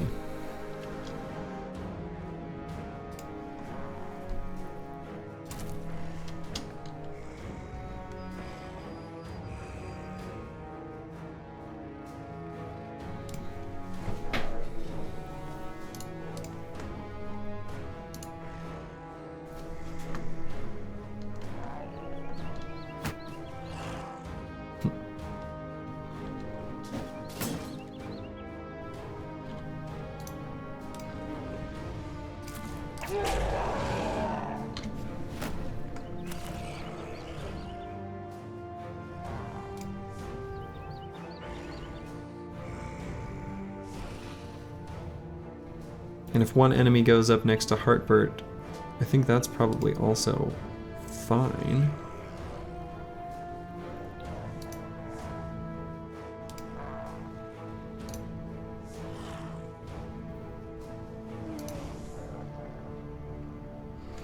How fast is Manifest Destiny's Child? Not very fast. Okay.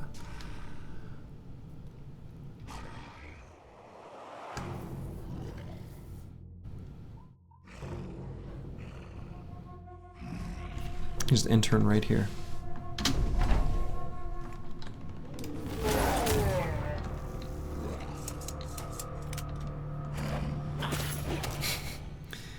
And Berserker's going on his field trip again, I guess, apparently.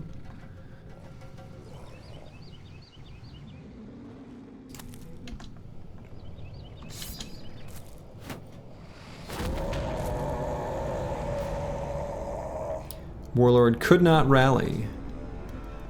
Take that, buddy.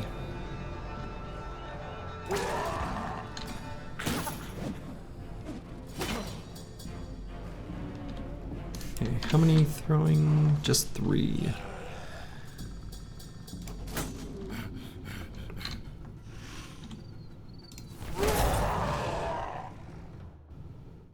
And we're gonna wait here because we're probably going to put Akibio in that hex.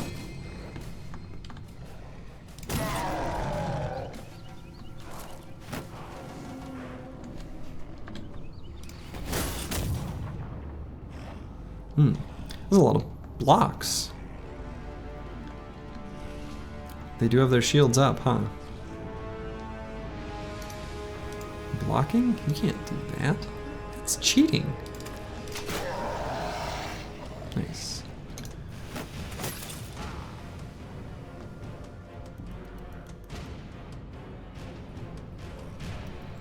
And it's actually less fatigue for Alpha to use the batter attack of the two-handed hammer. I'm kind of okay with these being alive, though. I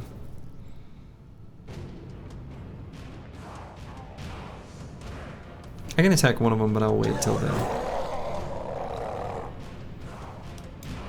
end of his turn. Okay. Let's move Adler here. Let's get him in a position where he's going to do something. Now, Friso is going to run out of spear walls here soon, too. So Blackfire, I might have occupy this hex, just so he doesn't get totally surrounded when that happens. And we've got spear walls here again.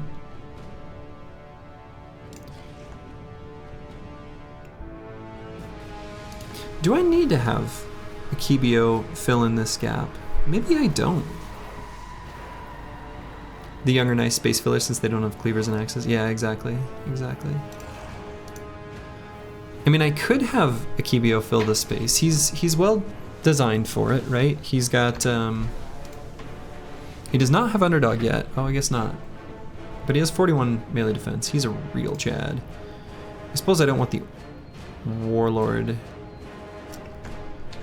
Yeah, we'll hold for now. And I think I will not attack these Orc Young. I'll just pass the turn.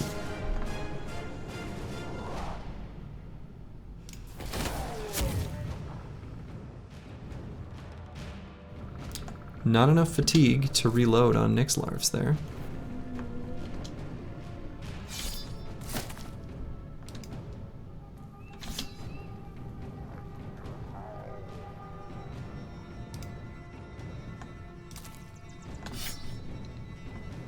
Blackfire will be ready here. Now this guy could push through, and he'll, default get, Blackfire will get pushed up, which then will put someone in melee contact with Friso, which is fine.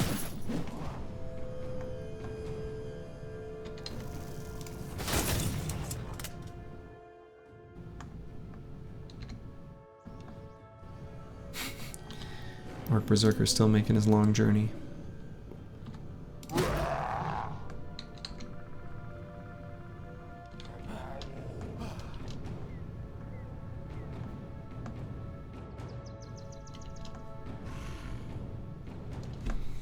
I think I'll wait on a Kibio. We'll see where...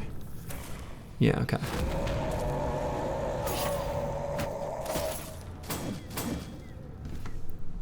Alright, so Offa has wavering resolve, which is not good. But we've got a good target for his military pick, which is good.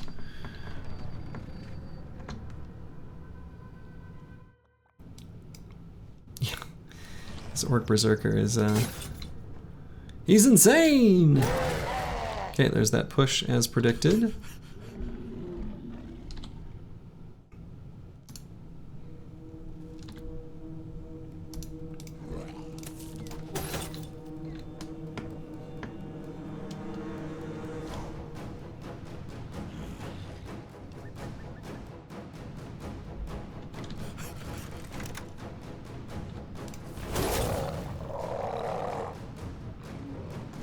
I suppose that maybe makes this even worse for Offa, where the Orc Warlord can get in there.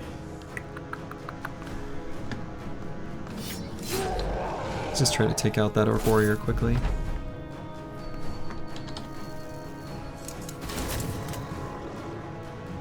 Now they'll get in either way, which is fine. I mean, that was going to happen. Overwhelmed a bit to lower their attack, so...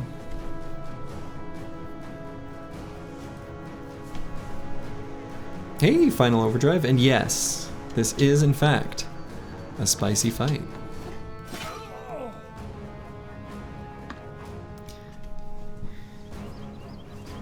And I'm curious, were nets used in the medieval era? We've got a cliffhanger here with Toxic Wild Hog dropping some info.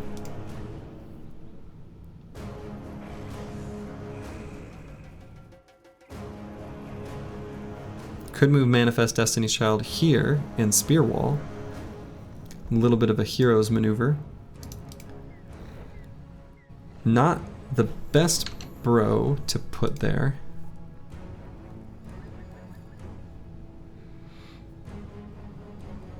But could gap fill behind with Heartburt moving forward? The short version, not outside of gladiator arenas. Okay. Yeah, it doesn't feel like a combat weapon, right?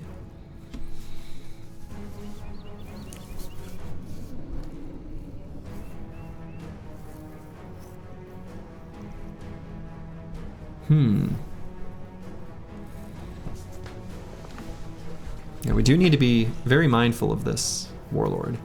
He's a problem.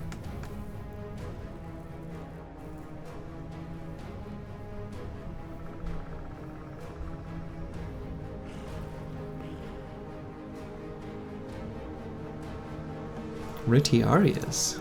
Fun.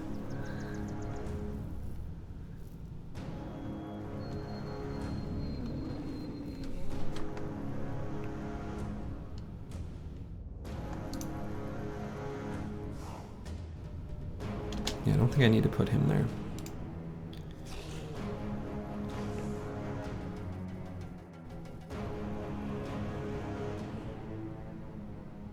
Though I am going to move Final Overdrive up, I think. Do I do that now? Maybe. And let's pull out the Military Cleaver. I think that'll be a good weapon for us here. Orc Warrior occupying that hex is fine.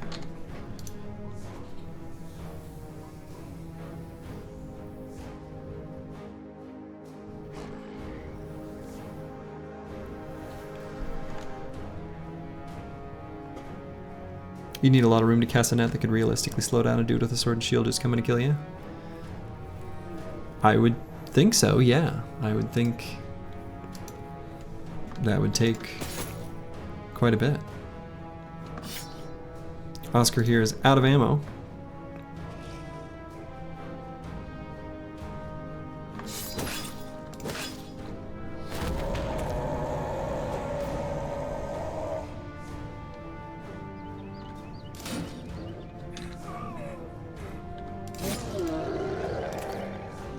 Cool. Good. Sir Humbert will be fine. He's got 9 lives anyway, so if that does go south a bit down there, he'll actually be mostly okay. And we'll get XJI 7 up here in prime blasting position. And I guess I'll do batter armor here on this Orc Warrior. Hell yeah, took out most of his body armor, which is good because we don't have...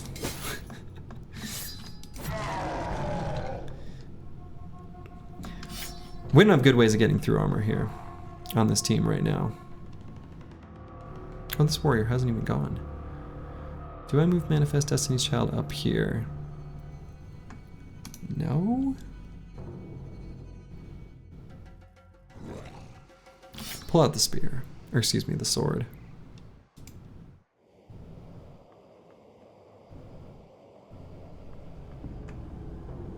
We'll go here. Okay.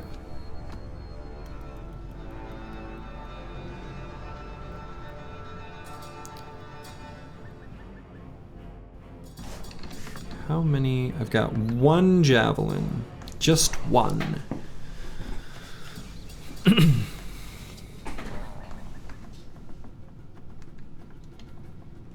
I'll wait on Nick's Larps. We'll get him in position for next turn. Oh my goodness, I forgot. I forgot all about this guy. Oh my goodness. Surprise! That's really funny. My God.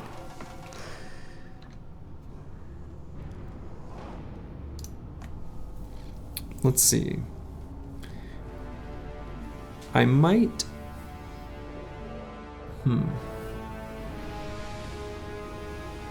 No, let's just do regular attacks here with the cleaver. Get some damage in.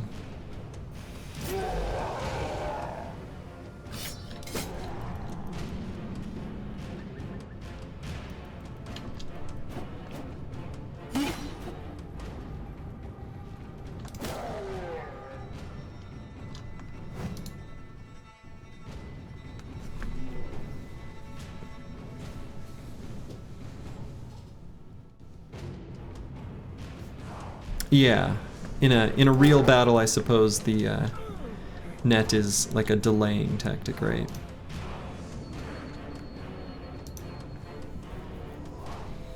I could get a dog down now that I've battered a bunch of armor, but I kind of don't want the dog to end up occupying a hex around Marek when we eventually start really fighting him in earnest, so we're gonna hold off on that for now.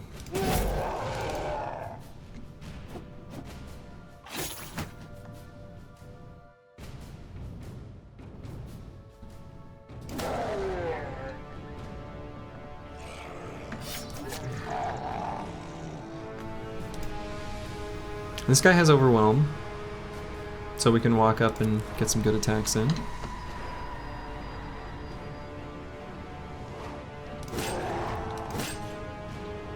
If we really wanted some repellent, we could riposte there as a leave me alone button.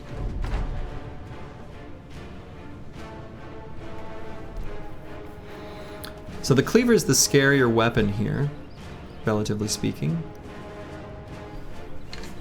Nixlarf's does not have Duelist, so from that perspective, you know, attacking someone with armor is bad. So it's a question of, do I want to kill faster or do I want to just get Overwhelm stacks? I think I almost just want to kill faster.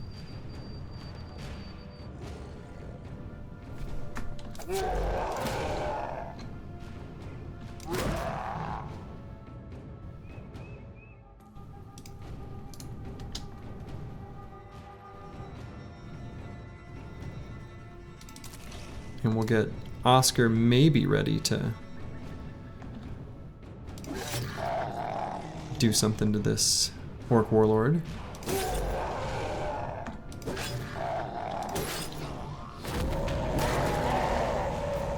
Okay, I'm actually okay with him pushing forward there.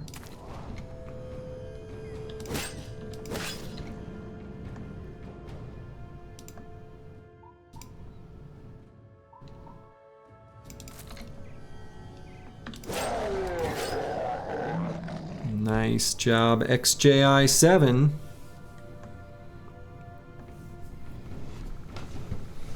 The spear was the most common weapon. Hell yeah, it was. Mark your bingo cards. Okay, do I even attack with the jagged pike and approach? I suppose so.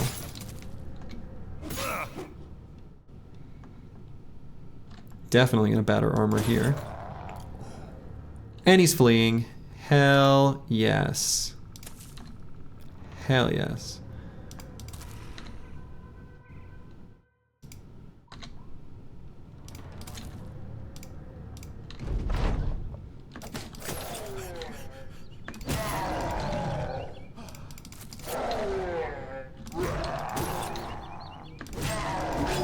Got him.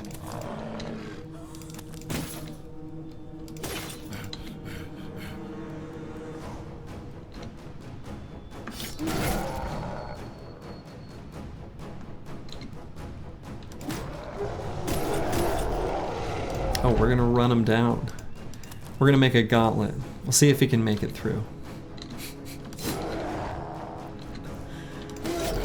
There's an escape path, if you can do it. Oh, well, didn't even get to do it. What a lovely little fight. That was a fun one. I liked that. And the average net could be struck out of the air with a spear. Chat message from earlier. Boy, feels unlikely. Not a single named weapon. What were these orcs doing if not collecting fancy human weaponry? What were they doing? It was a nice fight, but you hope for something, you know, to reward us. You can see the gunners definitely got some good damage in between Akebio, Nixlarfs, and Heartbird. Those guns were doing work. And I guess we'll just do some shameful looting.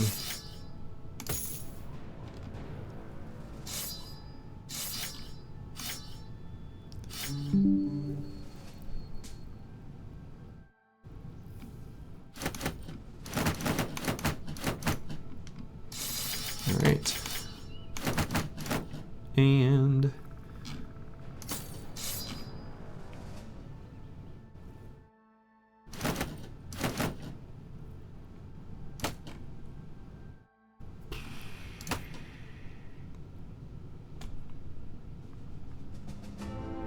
all this other stuff is basically useless and will soon get replaced anyway because we're going to do more fighting.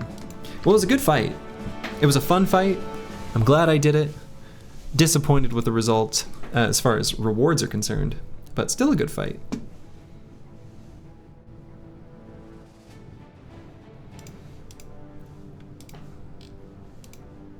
Nobody even leveled up? Surely they learned something from that, right?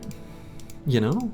That was a fight that you experienced something, you felt something, you feel a little bit more powerful, you know? SSJ7, you've learned a new technique. Sir Humpert might need to sit out of the next battle. We'll see. We'll see what it ends up being. In any case, we'll end up having to swap out his armor, no matter what.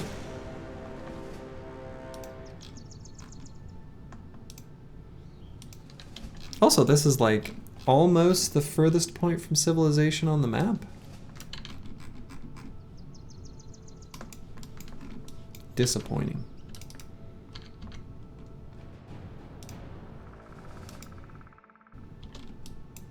Okay. Oh yeah, dude! Final overdrive, an absolute Chad, like,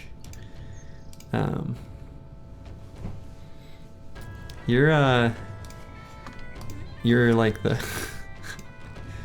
have been the cornerstone of a lot of fights that this company has taken place in.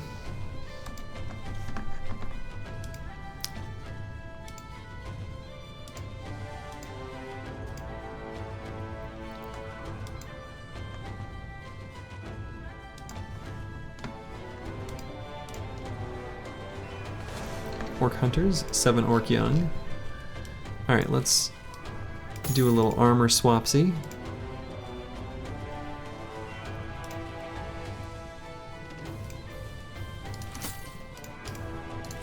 Put a new nimble armor set here. We can do a bit more efficient than that. Okay. Makes sense. Yeah, it's true. It's true. You died basically right away. Almost didn't get a chance to do anything.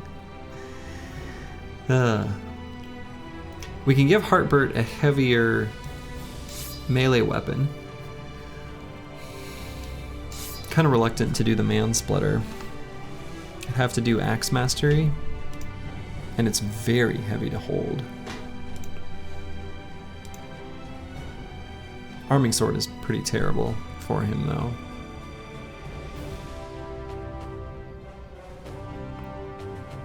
Yeah, yes. Literally one stream later. Though that was true of, you know, at least in Peasant Militia, there were a bunch of people, you know, Twitch and YouTube were like, can I have a bro in this run? Can I have whatever? and then we went to Hollowbones Crypt and, well, nearly everyone died. So, what you gonna do?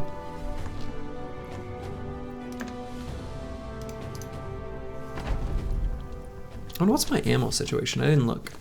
I didn't look at what I've got for remaining ammo.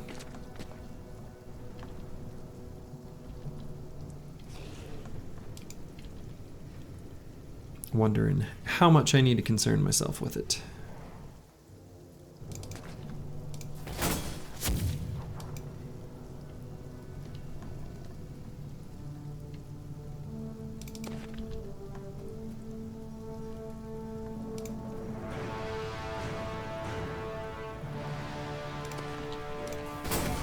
Alright, looking up if maces were used for dealing with heavy armor just like warhammers. I have to imagine that they were. That feels like a real thing, right?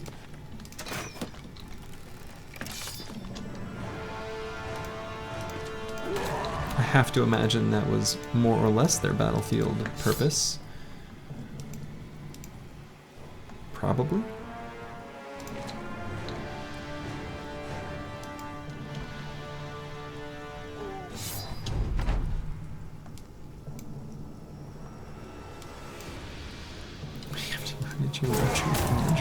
First. Yeah, maces are an item. Yep. There are one-handed maces and two-handed maces. Both of them are present in this game. In fact, if you watch other streamers, you'll see that they are a very commonly used item that your boy Slurgy doesn't use as often. Definitely do appreciate a big bonkin' two-handed mace, though. It's not that they aren't effective. They are.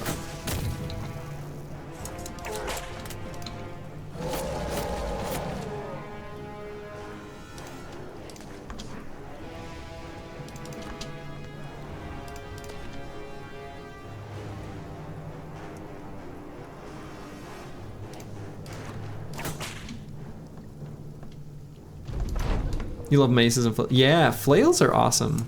I've really come around to flails. I think my last run as Peasant Militia really made me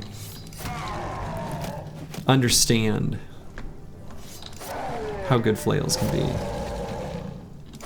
Of course, they were like, you know, Zerk chains, so they were souped up orc varieties of a flail.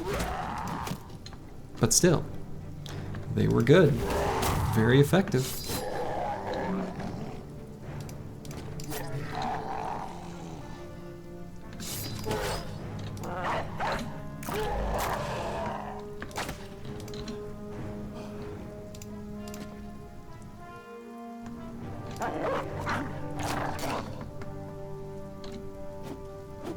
Like I still had his attack even. You always feel like flails excel in the early game, with the exception being the Zerg flail. Yeah, I think that's a fair statement to make.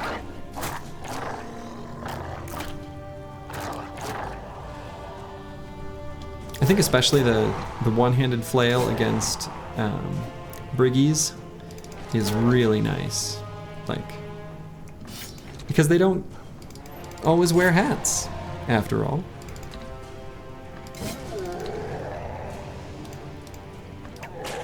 And if you don't wear hats, well, you get a flail hit to the head. Right, exactly. Not wearing a helmet into battle, that is not, you know, it's a choice. All right, Heartbird is leveled up. One of our frontline gunners.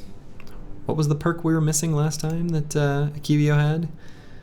Battleforge, Underdog, neither one has it. It's kind of rare that they really need it. We're definitely going to get Fearsome. That's going to provide insane value here.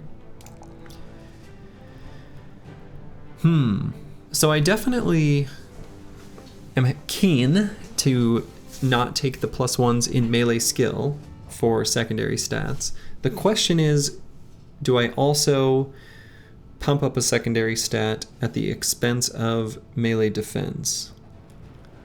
Now, melee defense is a lot more important, and one that we kind of don't want to skip. But we also do want to get this guy more resolve. I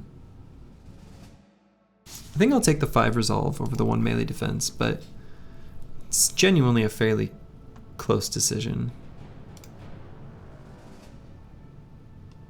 It's not a bro I want to skip melee defense on. Because the idea of this bro is they blast, they blast, they blast, then they become a fatigue neutral, and I kind of treat them like that on the battlefield. So, Final Overdrive. Boom. Gaining his last level. Do I take hit points or fatigue? Probably hit points. And now we have got a real choice.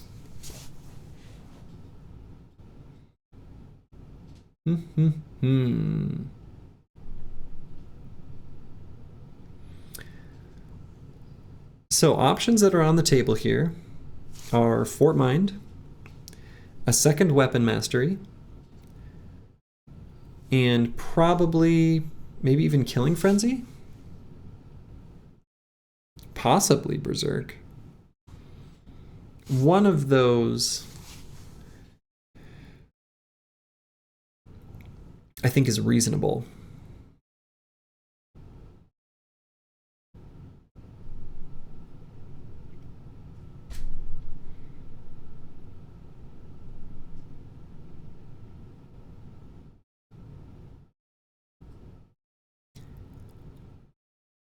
A secondary weapon mastery will help as soon as the spear wall fails, or in fights where that's just not useful, for example against Ancient Dead.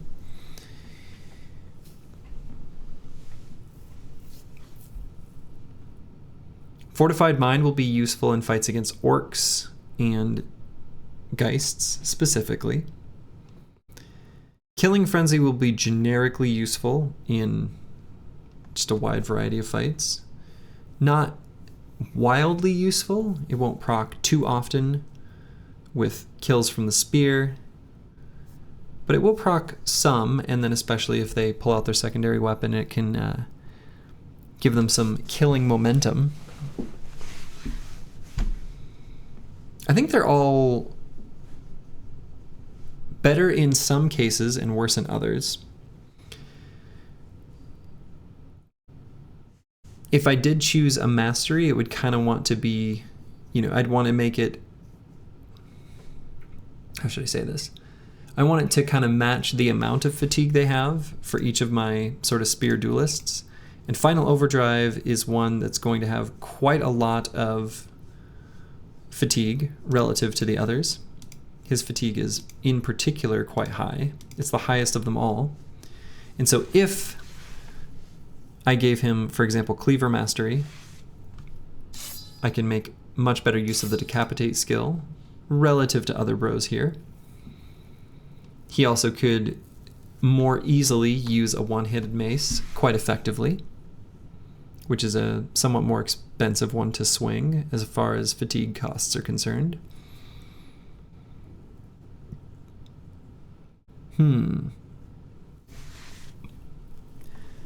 Let's grab Cleaver. Could he be good with a Catal? Yeah, he could do that too. No, that's not a reach. He absolutely could. Catal is also definitely an option. Yep. Catal is definitely an option.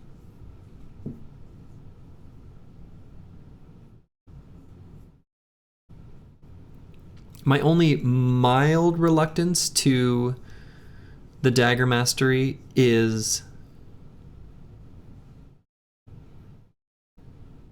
then both weapon masteries are useless against enemies that don't have blood. So it's a slight impediment, specifically for fighting Ancient Dead, except, you know, for when we're fighting Necro Savants. Still not too bad. Like, it's still okay. And we could always, like, just use a sword without mastery, for example, and that would be fine. So yeah, Dagger Mastery is also totally legit here.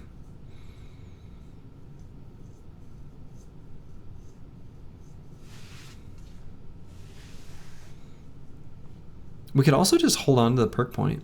I don't have to spend it right now. I could see if there's like a named item that's suitable.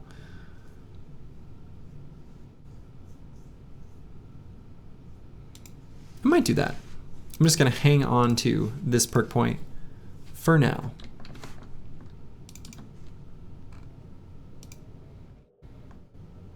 Named items are right around the corner, right? Maybe this corner, you know? A boy can dream. The Torturer's Cave? Oh yeah, they're definitely gonna have something shiny here. It's like the edge of the world. Nice little seaside orc town. They raided some human village and, you know, they've got something shiny. Probably.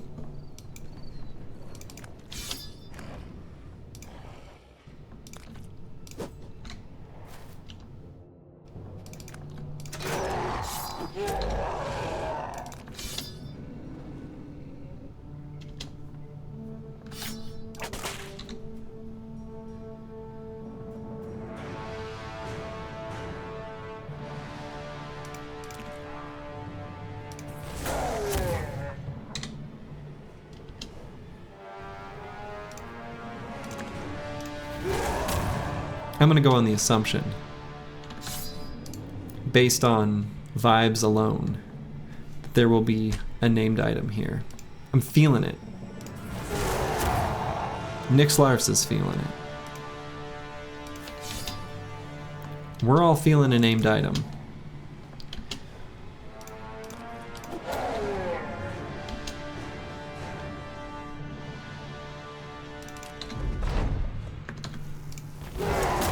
Nyx Lars is definitely feeling it.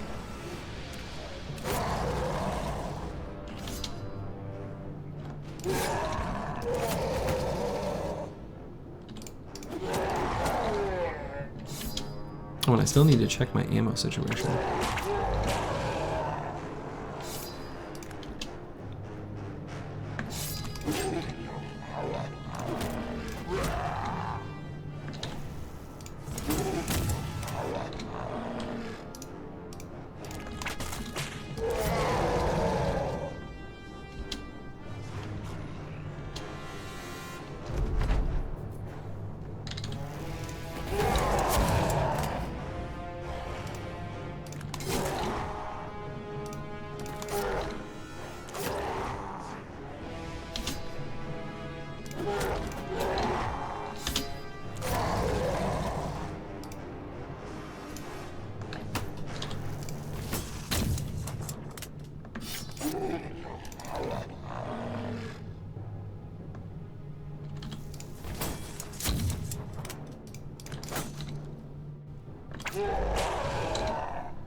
Been using these whips a lot, which is kind of funny to me.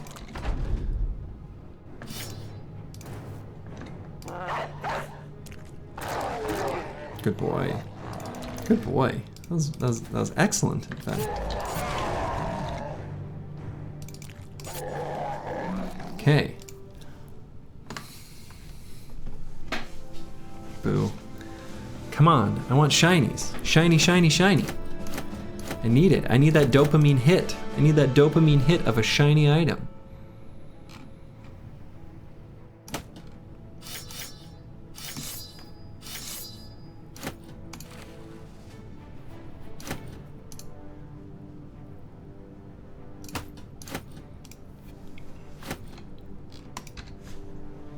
We're at the edge of the world here.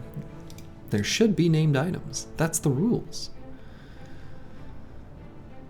Alright, so we're going to need to catch Blackfire up with Alpha. Underdog or Battle Forged are both good options here. Another +2 in hit points and resolve, huh? I mean, we can put a few more points into fatigue, but we do want to start pumping that. I may end up needing to grab Steel Brow and giving him additional for padding if his hit points remains as low as it does.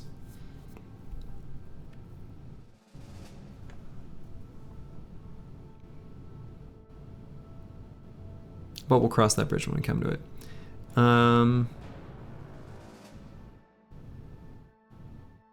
Underdog or Battle Forge?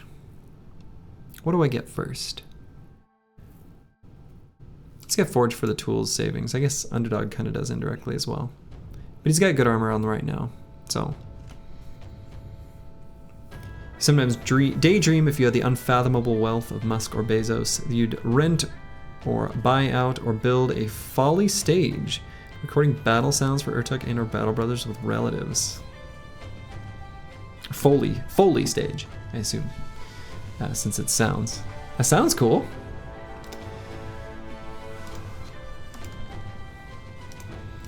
I recognize most of the Battle Brothers death sounds. I've heard them in other games, in other pieces of media. It's from some sort of, you know, standard sample library. I'm not sure which one, but I do recognize a lot of the sounds. Making good original sounds is tough. Occupied cave. Is it occupied with shiny weapons? Let's go see. You'd use actual swords and armor and whatever in the dummies you call them. Well, here's the deal though. You'd be surprised how not satisfying the real sounds are. We are conditioned for that which is fake. I did a little sound design during like a video game jam, and the most viscerally satisfying, don't ask why, but piece of ham getting slapped around was just a little spoon slapping some cottage cheese. Yes, that was some real sound design that I did. Not for a game that was released out into the real world or anything, but just slapping some cottage cheese. Totally normal stuff.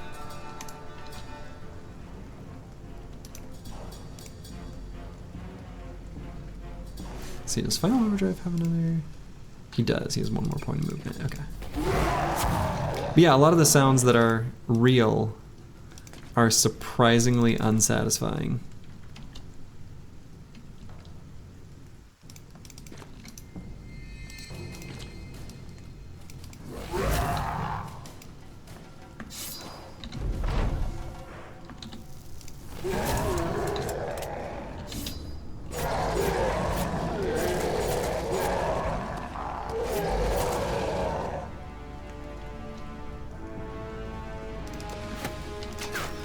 But making those sounds would be a ton of fun.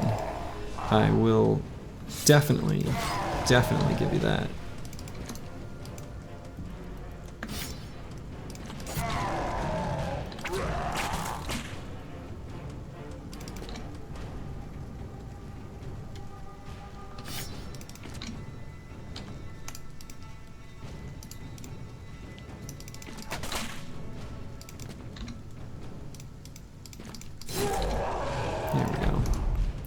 Two-handed flail sound is nice. The kathunk. Oh yeah, that one's a really good one. I agree.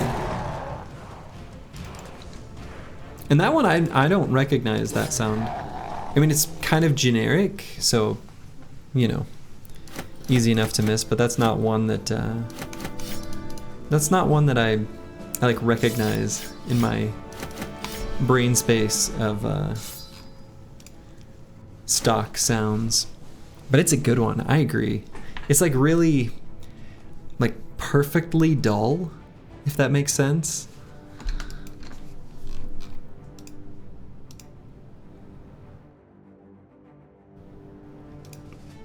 Yeah, recording the sounds of pain from being cut or hit by maces and battle cries would be fun. Absolutely.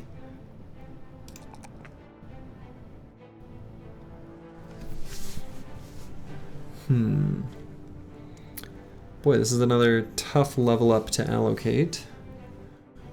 It's very hefty sounding. Yeah, that's a good way to describe it. It sounds heavy. Like the dull thunk. Like it sounds like something very heavy, yeah.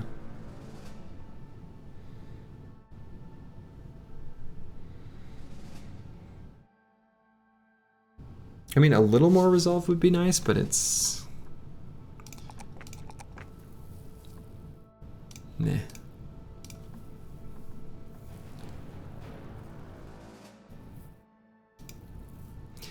And so, Final Overdrive here, one thing that made him a bit different from the sort of standard archetype was he has dodge.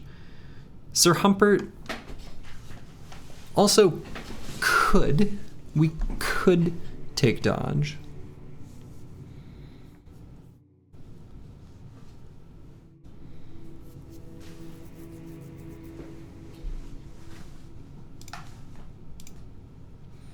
It would be okay.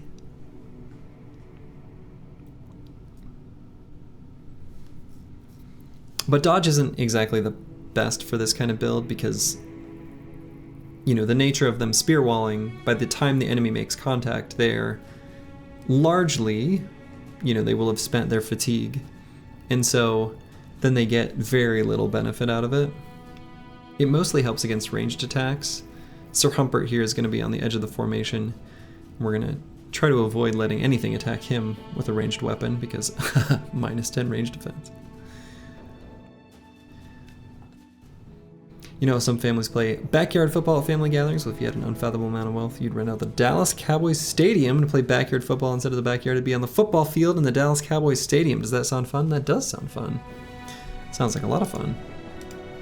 I got to play when I was in high school. I was, despite being tall, I'm terrible at basketball, but I did get to play at like the local university's whatever college arena as like a JV basketball game. And we even used like their refs because it was before their game. It was weird. It felt, and the lights are very bright, felt very professional. As we were like, I don't know, tripping over our own feet and traveling and I don't know. We were terrible.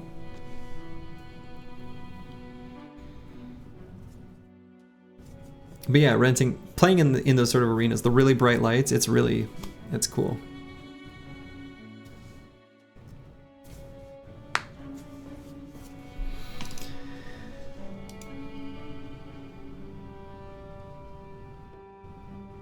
Sir Humpert has such insane melee skill, I'm kind of half tempted to go... We'll grab Killing Frenzy and we'll see what his last perk will end up being. It could end up being Berserk, or it could be a Weapon Mastery. This guy could go either way, but he is so good.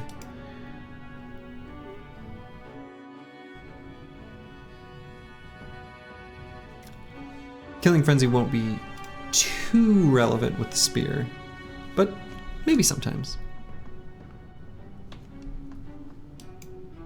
All high school football state championships are in the Cowboy Stadium? That's awesome. I did not know.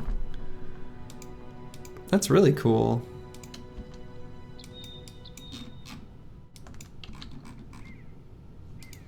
Do I want to head down and see that Orc Sea attends?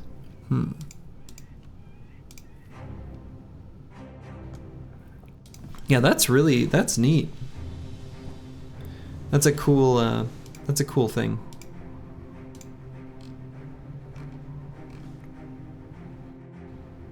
But I suppose that's why Texas gets the reputation for being, you know, really where high school football is a big deal and stuff.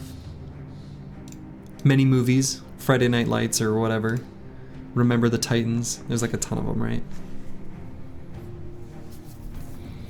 Let's see, this is a pretty big and potentially spooky Orc Sea-Tense fight. A little bit bigger than the one we did previously. In 2012, a high school in your city made it to the semifinal? Hell yeah.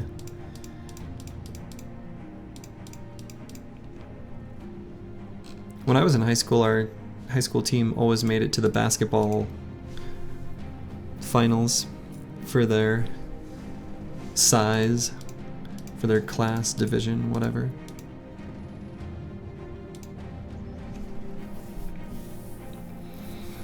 Let's see, is this fight smart? No. Do I want to take this fight anyway? Yes.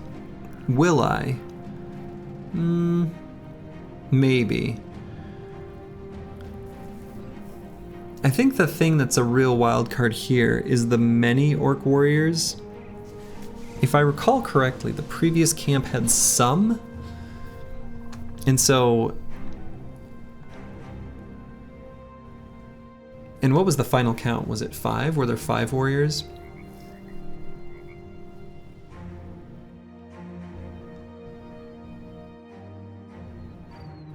Must have been.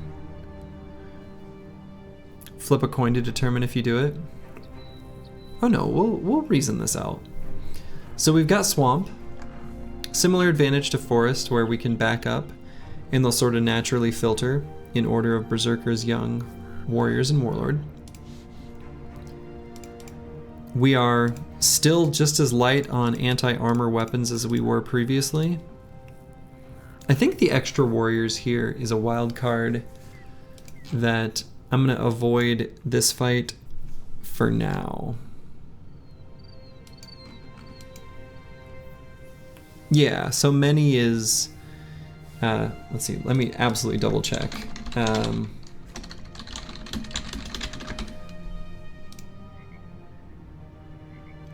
Yeah, many is 7 to 10. Okay. You can get your bingo card, Slurgy, use the wiki.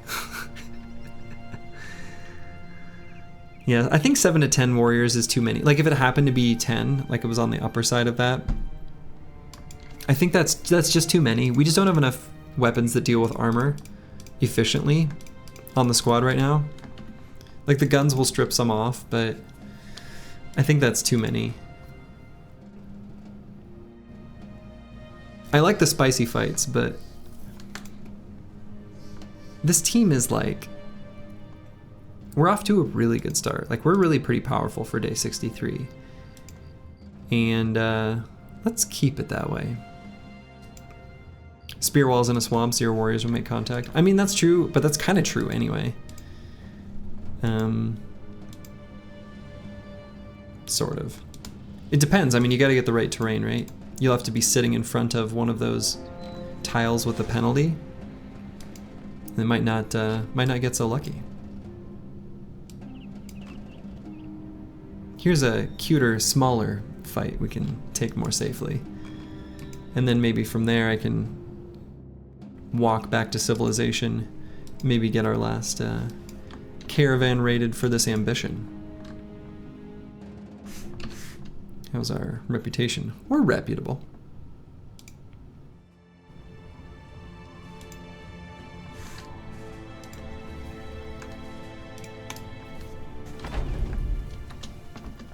But yeah, that fight, I think that would be biting off just a little bit more than we can chew safely. Believe me, the fight would be fun. Like I wanted to do it. Conceptually, spiritually, ideally. But I think it just wasn't gonna be a smart play.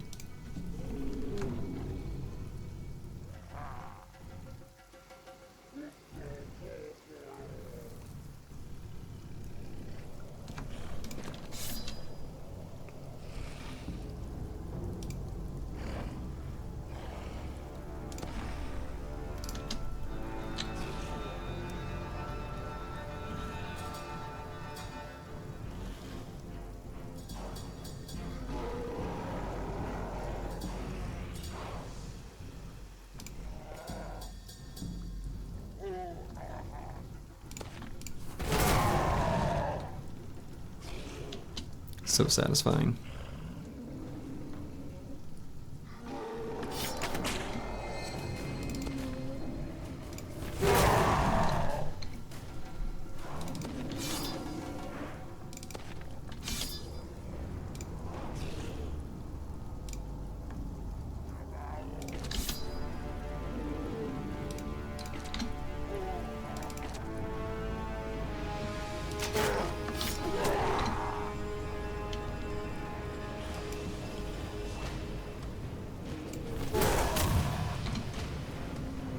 Okay, I think the team's in a pretty nice little formation around these idols, supplies, and fireplace.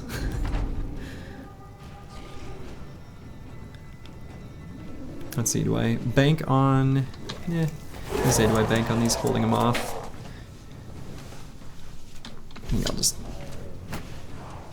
blast and take a good shot when we see it.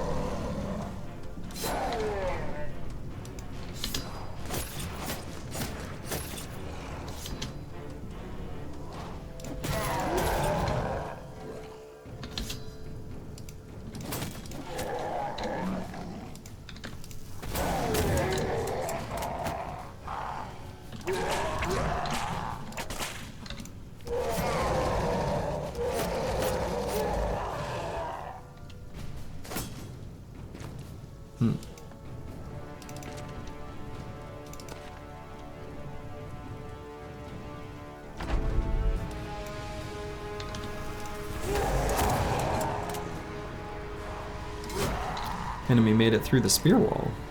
How dare you?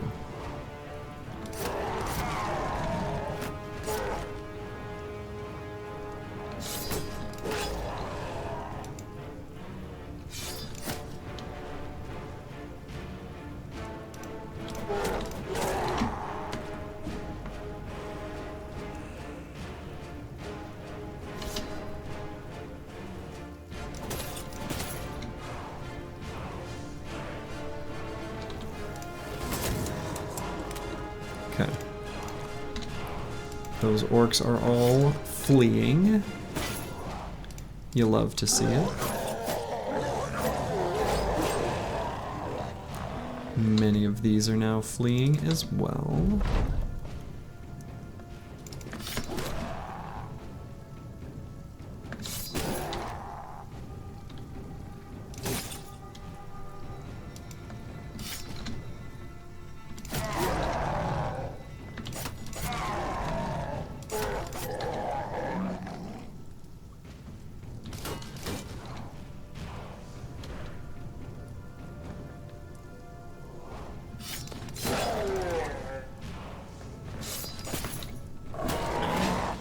Here we go.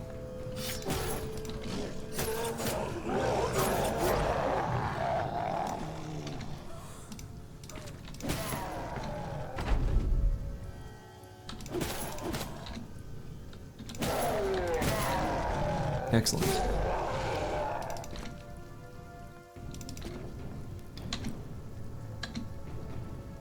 Taking out some orcs.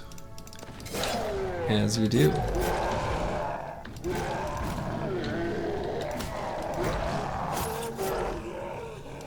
Run them down. Boom. No named items. The orcs have done a terrible job of raiding these human settlements and taking their fancy shiny items. I don't know what they're doing. The orcs in this seed, they're a bunch of cowards, I guess. I don't know what their problem is.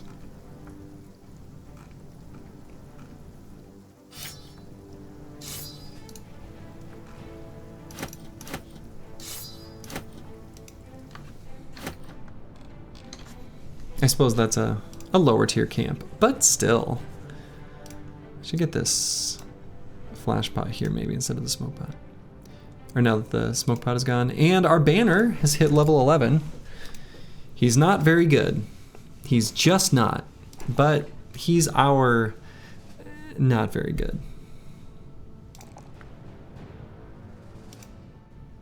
They aren't beating the barbarians to the settlements. So perhaps the barbarians have all the named gear. We will make our way up there. That is definitely going to be next on our agenda, is heading up to the north. We want to find the icy cave to fight the barbarian madman, and we want to be fighting some reavers and chosen for their fancy weapons and items.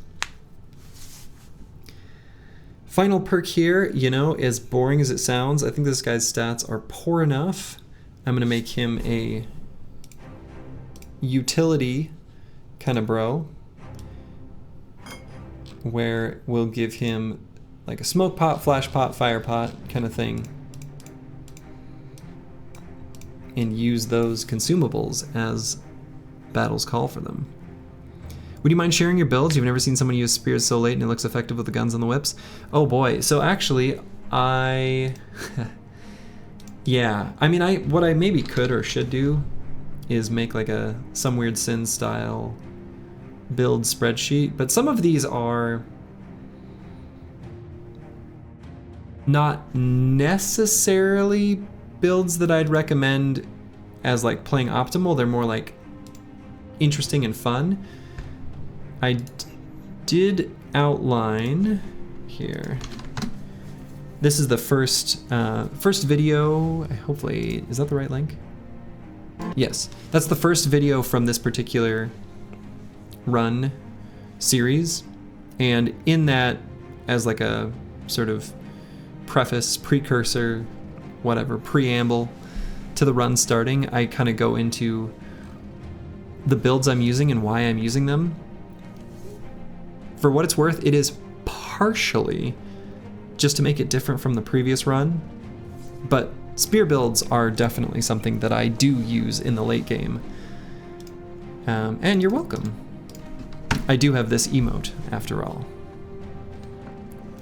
Still salty I didn't build the banner as an RDF banner. Well, I didn't plan on making him as my banner, because he, like, has no resolve talent stars, and his resolve was just okay.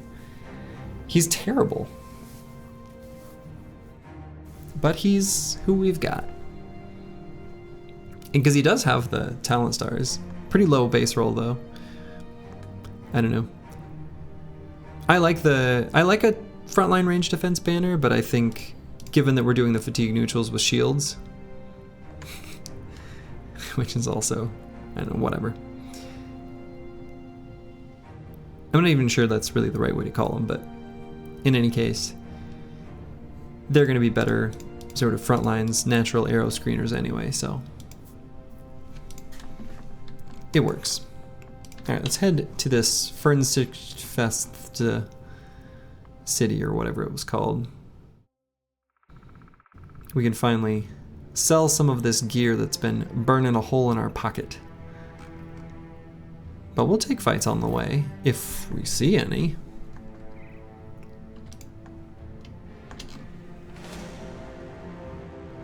We got some briggies on a hill.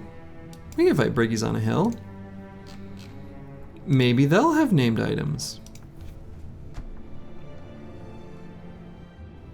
Only a few marksmen. Pretty happy to fight that during the day then.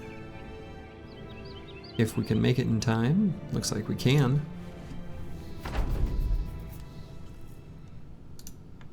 Okay. It's an annoying hill, but not too bad.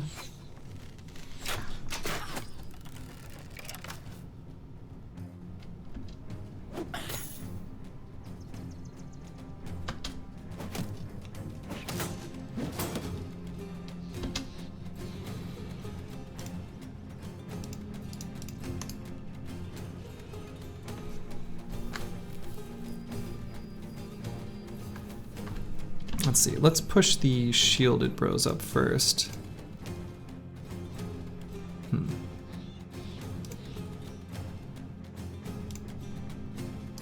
Yeah, screw it. We'll let that guy attack. The Menace of Segalond.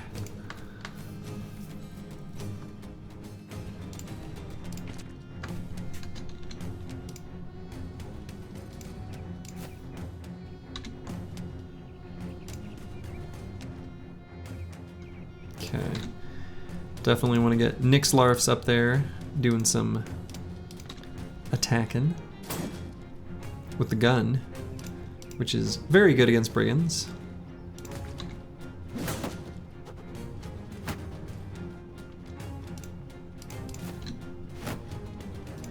Luckily, everyone on the squad does have Pathfinder, so that's kind of neat. You can tell because of the way it is.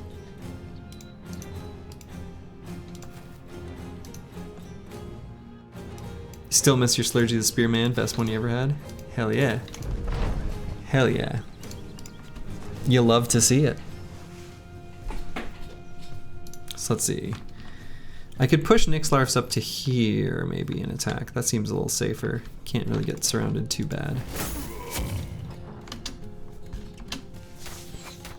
Get Overwhelm applied on a few enemies. Make them less likely to hit me.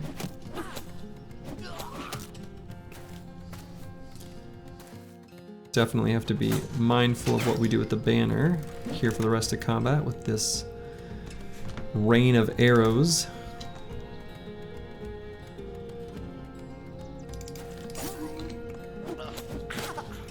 And javelins. He does still have 9 lives, of course, so.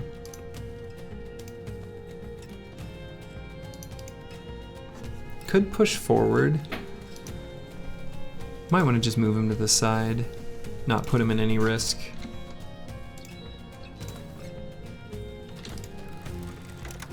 What? He can't shoot there? Huh. Would think he'd be able to, but take that.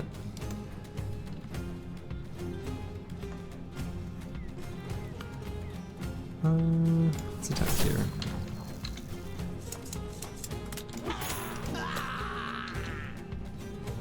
Got him.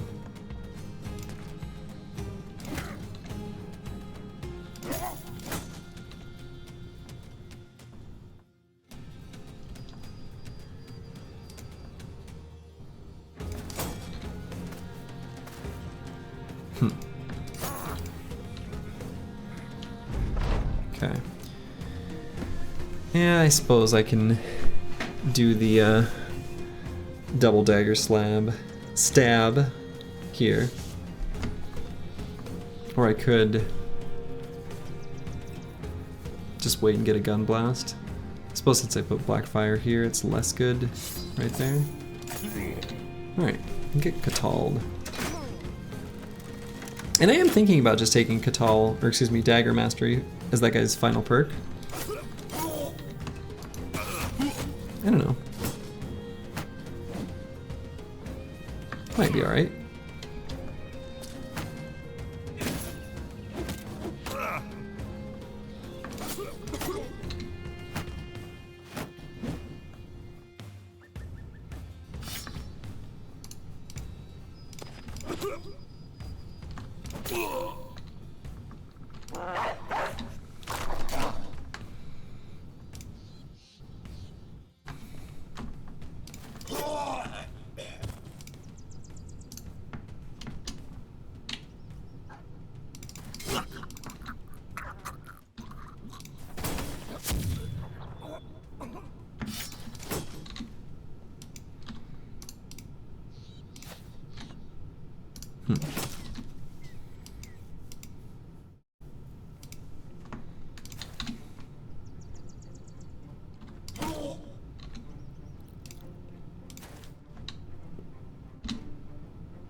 Definitely took some tools damage in this fight.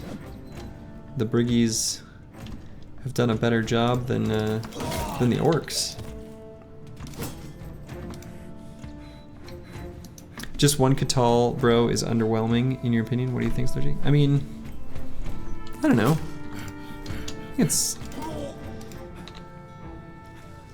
I don't think there's anything special about having multiples for Catals in particular. I think it's fine. What is it that would make multiples?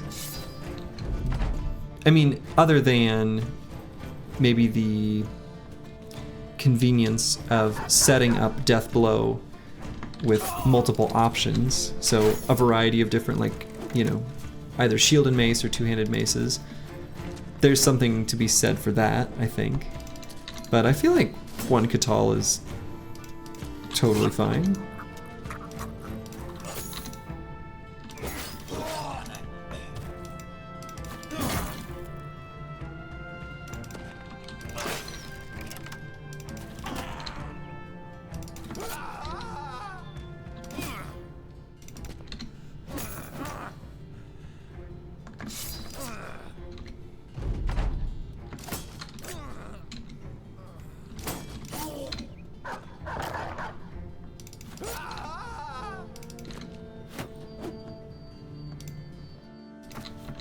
I feel like it can sometimes be difficult to even get multiple Catals, at least on certain, you know, certain playthroughs.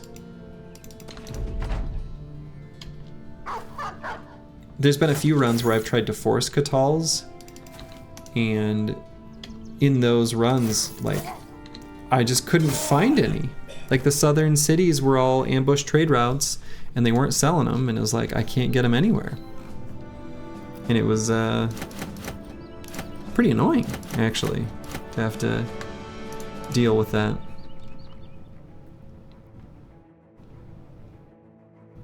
Alright, so what weapons here are inexpensive? I guess the goblin skewers are kind of inexpensive.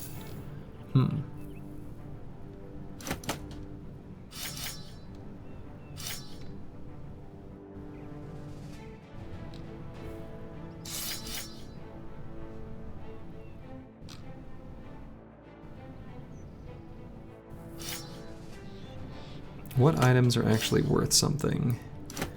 The spoons.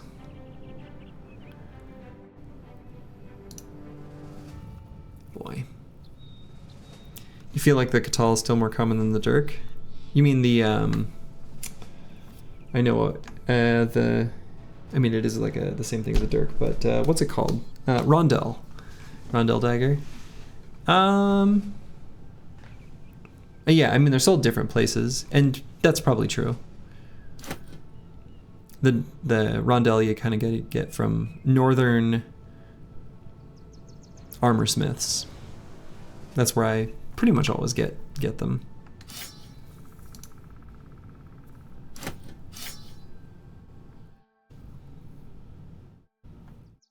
Hardly ever see a Rondel unless it's named. Yeah, like I said, it's kind of pretty much got to come from the weaponsmiths, I feel like.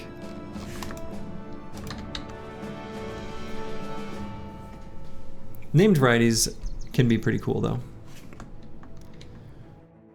They can come on necromancers, which is kind of fun. A direwolf, many alps, those are just about to disappear. Fernsichtthesta is our best place to sell stuff in the north. Unfortunately, the north is kind of sparse as far as good places to sell stuff. I'm back. Did you miss anything? Were you around for the big spicy orc fight? It went well. Nobody died. No named items. Hey, here's a Rondel dagger for sale.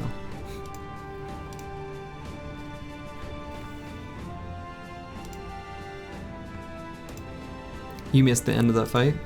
Well, we killed them all. They're all dead. That's how it ended.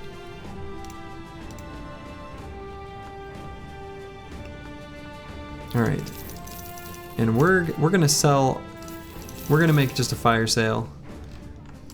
I could maybe be convinced to hang on to like the most expensive stuff, but nah.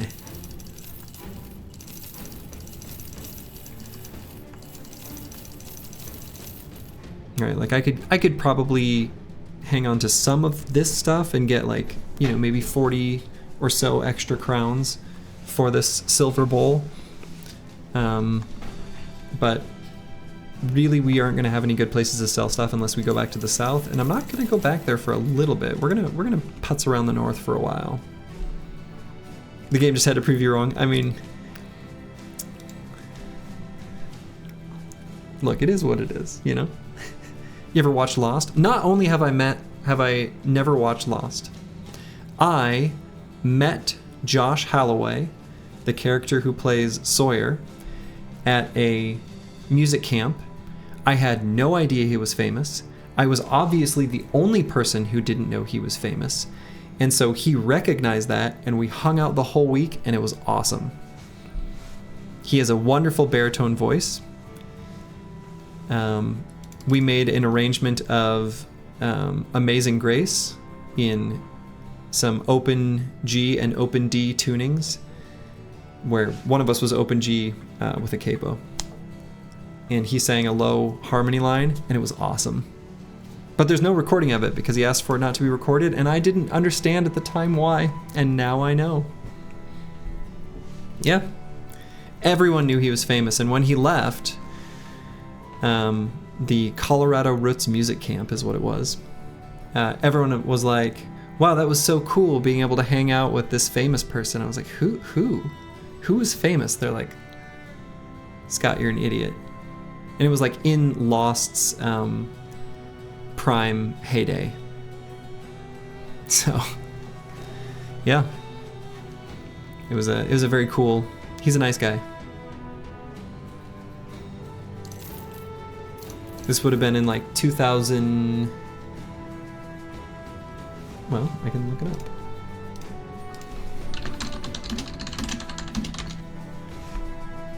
$2009 or 2010? It would have been one of those two.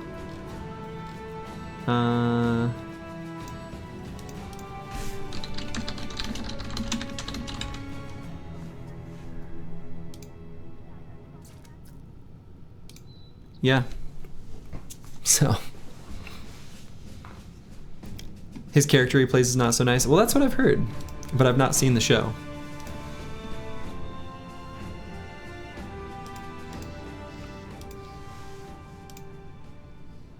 Yeah, he's a really nice guy. We have a warhammer here we could buy. We also have a fighting spear we could buy. These are two items I like never ever purchase, but I might.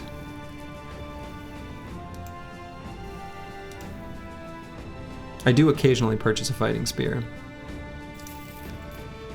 We'll buy some tools. Buy some ammo, I guess, too. Pretty expensive. Buy a little ammo.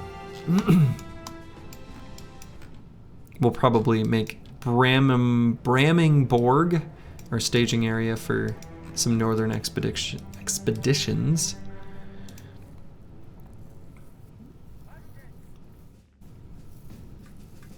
I mean, I think I buy a fighting spear. That's just gonna happen. The warhammer, now warhammers we may be able to get from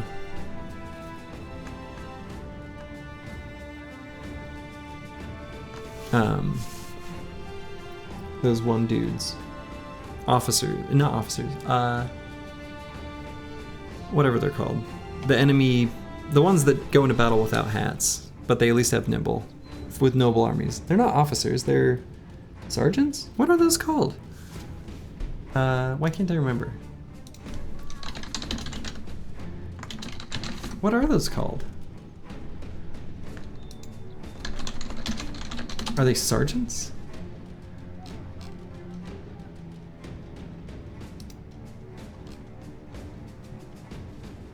Why can I not remember? Noble force houses. Nice. Sergeant. Sergeants. Yeah. Josh got to make out with someone named Evangeline Lully. I don't know who that is either.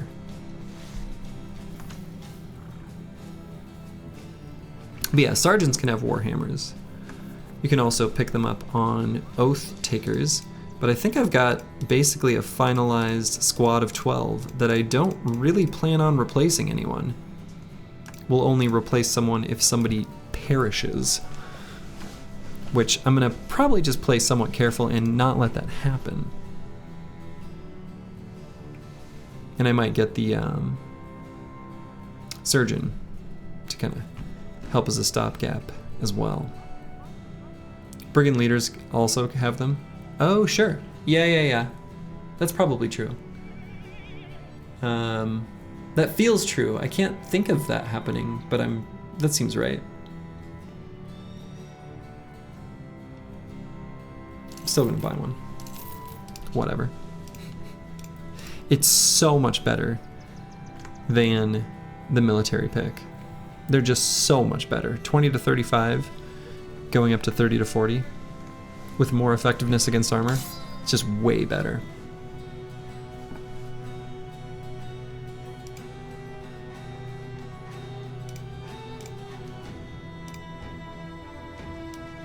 We'll give Final Overdrive the Rondelle.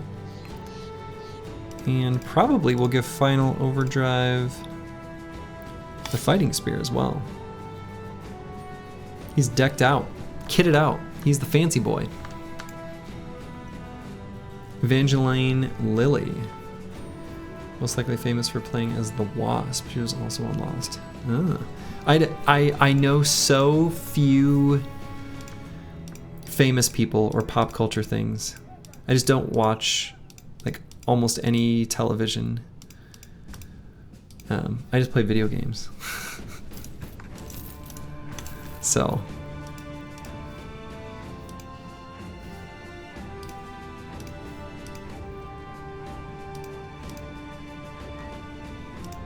okay, let's take a moment to level up here. Manifest Destiny's Child. Boom. Nimble. You love to see it. Oh my goodness, the bots all at once. Get out of here. The best viewers are not found at those links. The best viewers are here. The best viewers are already here.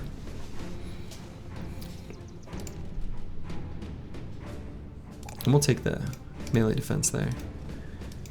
And so, we'll give him some suitable armor.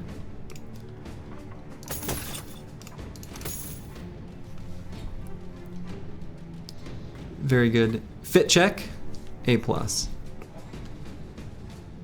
Well, like an A. A B+. The only way to get to S is with the unhold fur padding or whatever it's called. Oscar here. Oof. This is a tough level up.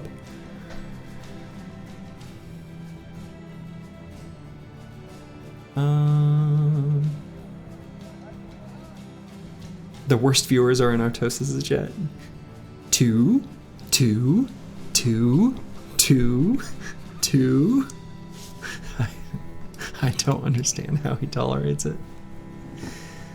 No, I think Tasteless has a better community, doesn't he? Maybe he doesn't. I'm not sure.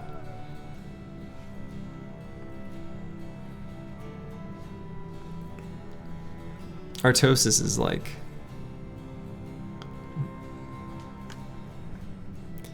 I don't know. I don't understand, but I don't need to. Here on Oscar, I might take Student to get him to catch up a little faster. We really want to get Nimble, and then there's a bunch of perks on the bottom that we're going to want. So let's just get Student here. Okay.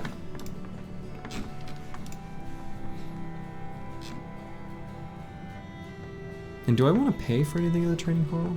Maybe not. We just spend a bunch of money. Okay. Well, I think this is a nice place for me to call it for the evening. So I can go to bed at a somewhat responsible hour. We've got Gravebees, the legend, has started streaming again. You love to see it. And he's checking out the Reforged mod. Might hang out there a bit, see what his thoughts are on it. And yeah, so to all of you, wherever you are in the world, thank you. I hope you enjoyed the stream. Have a wonderful day or night, wherever you are. Ta-ta.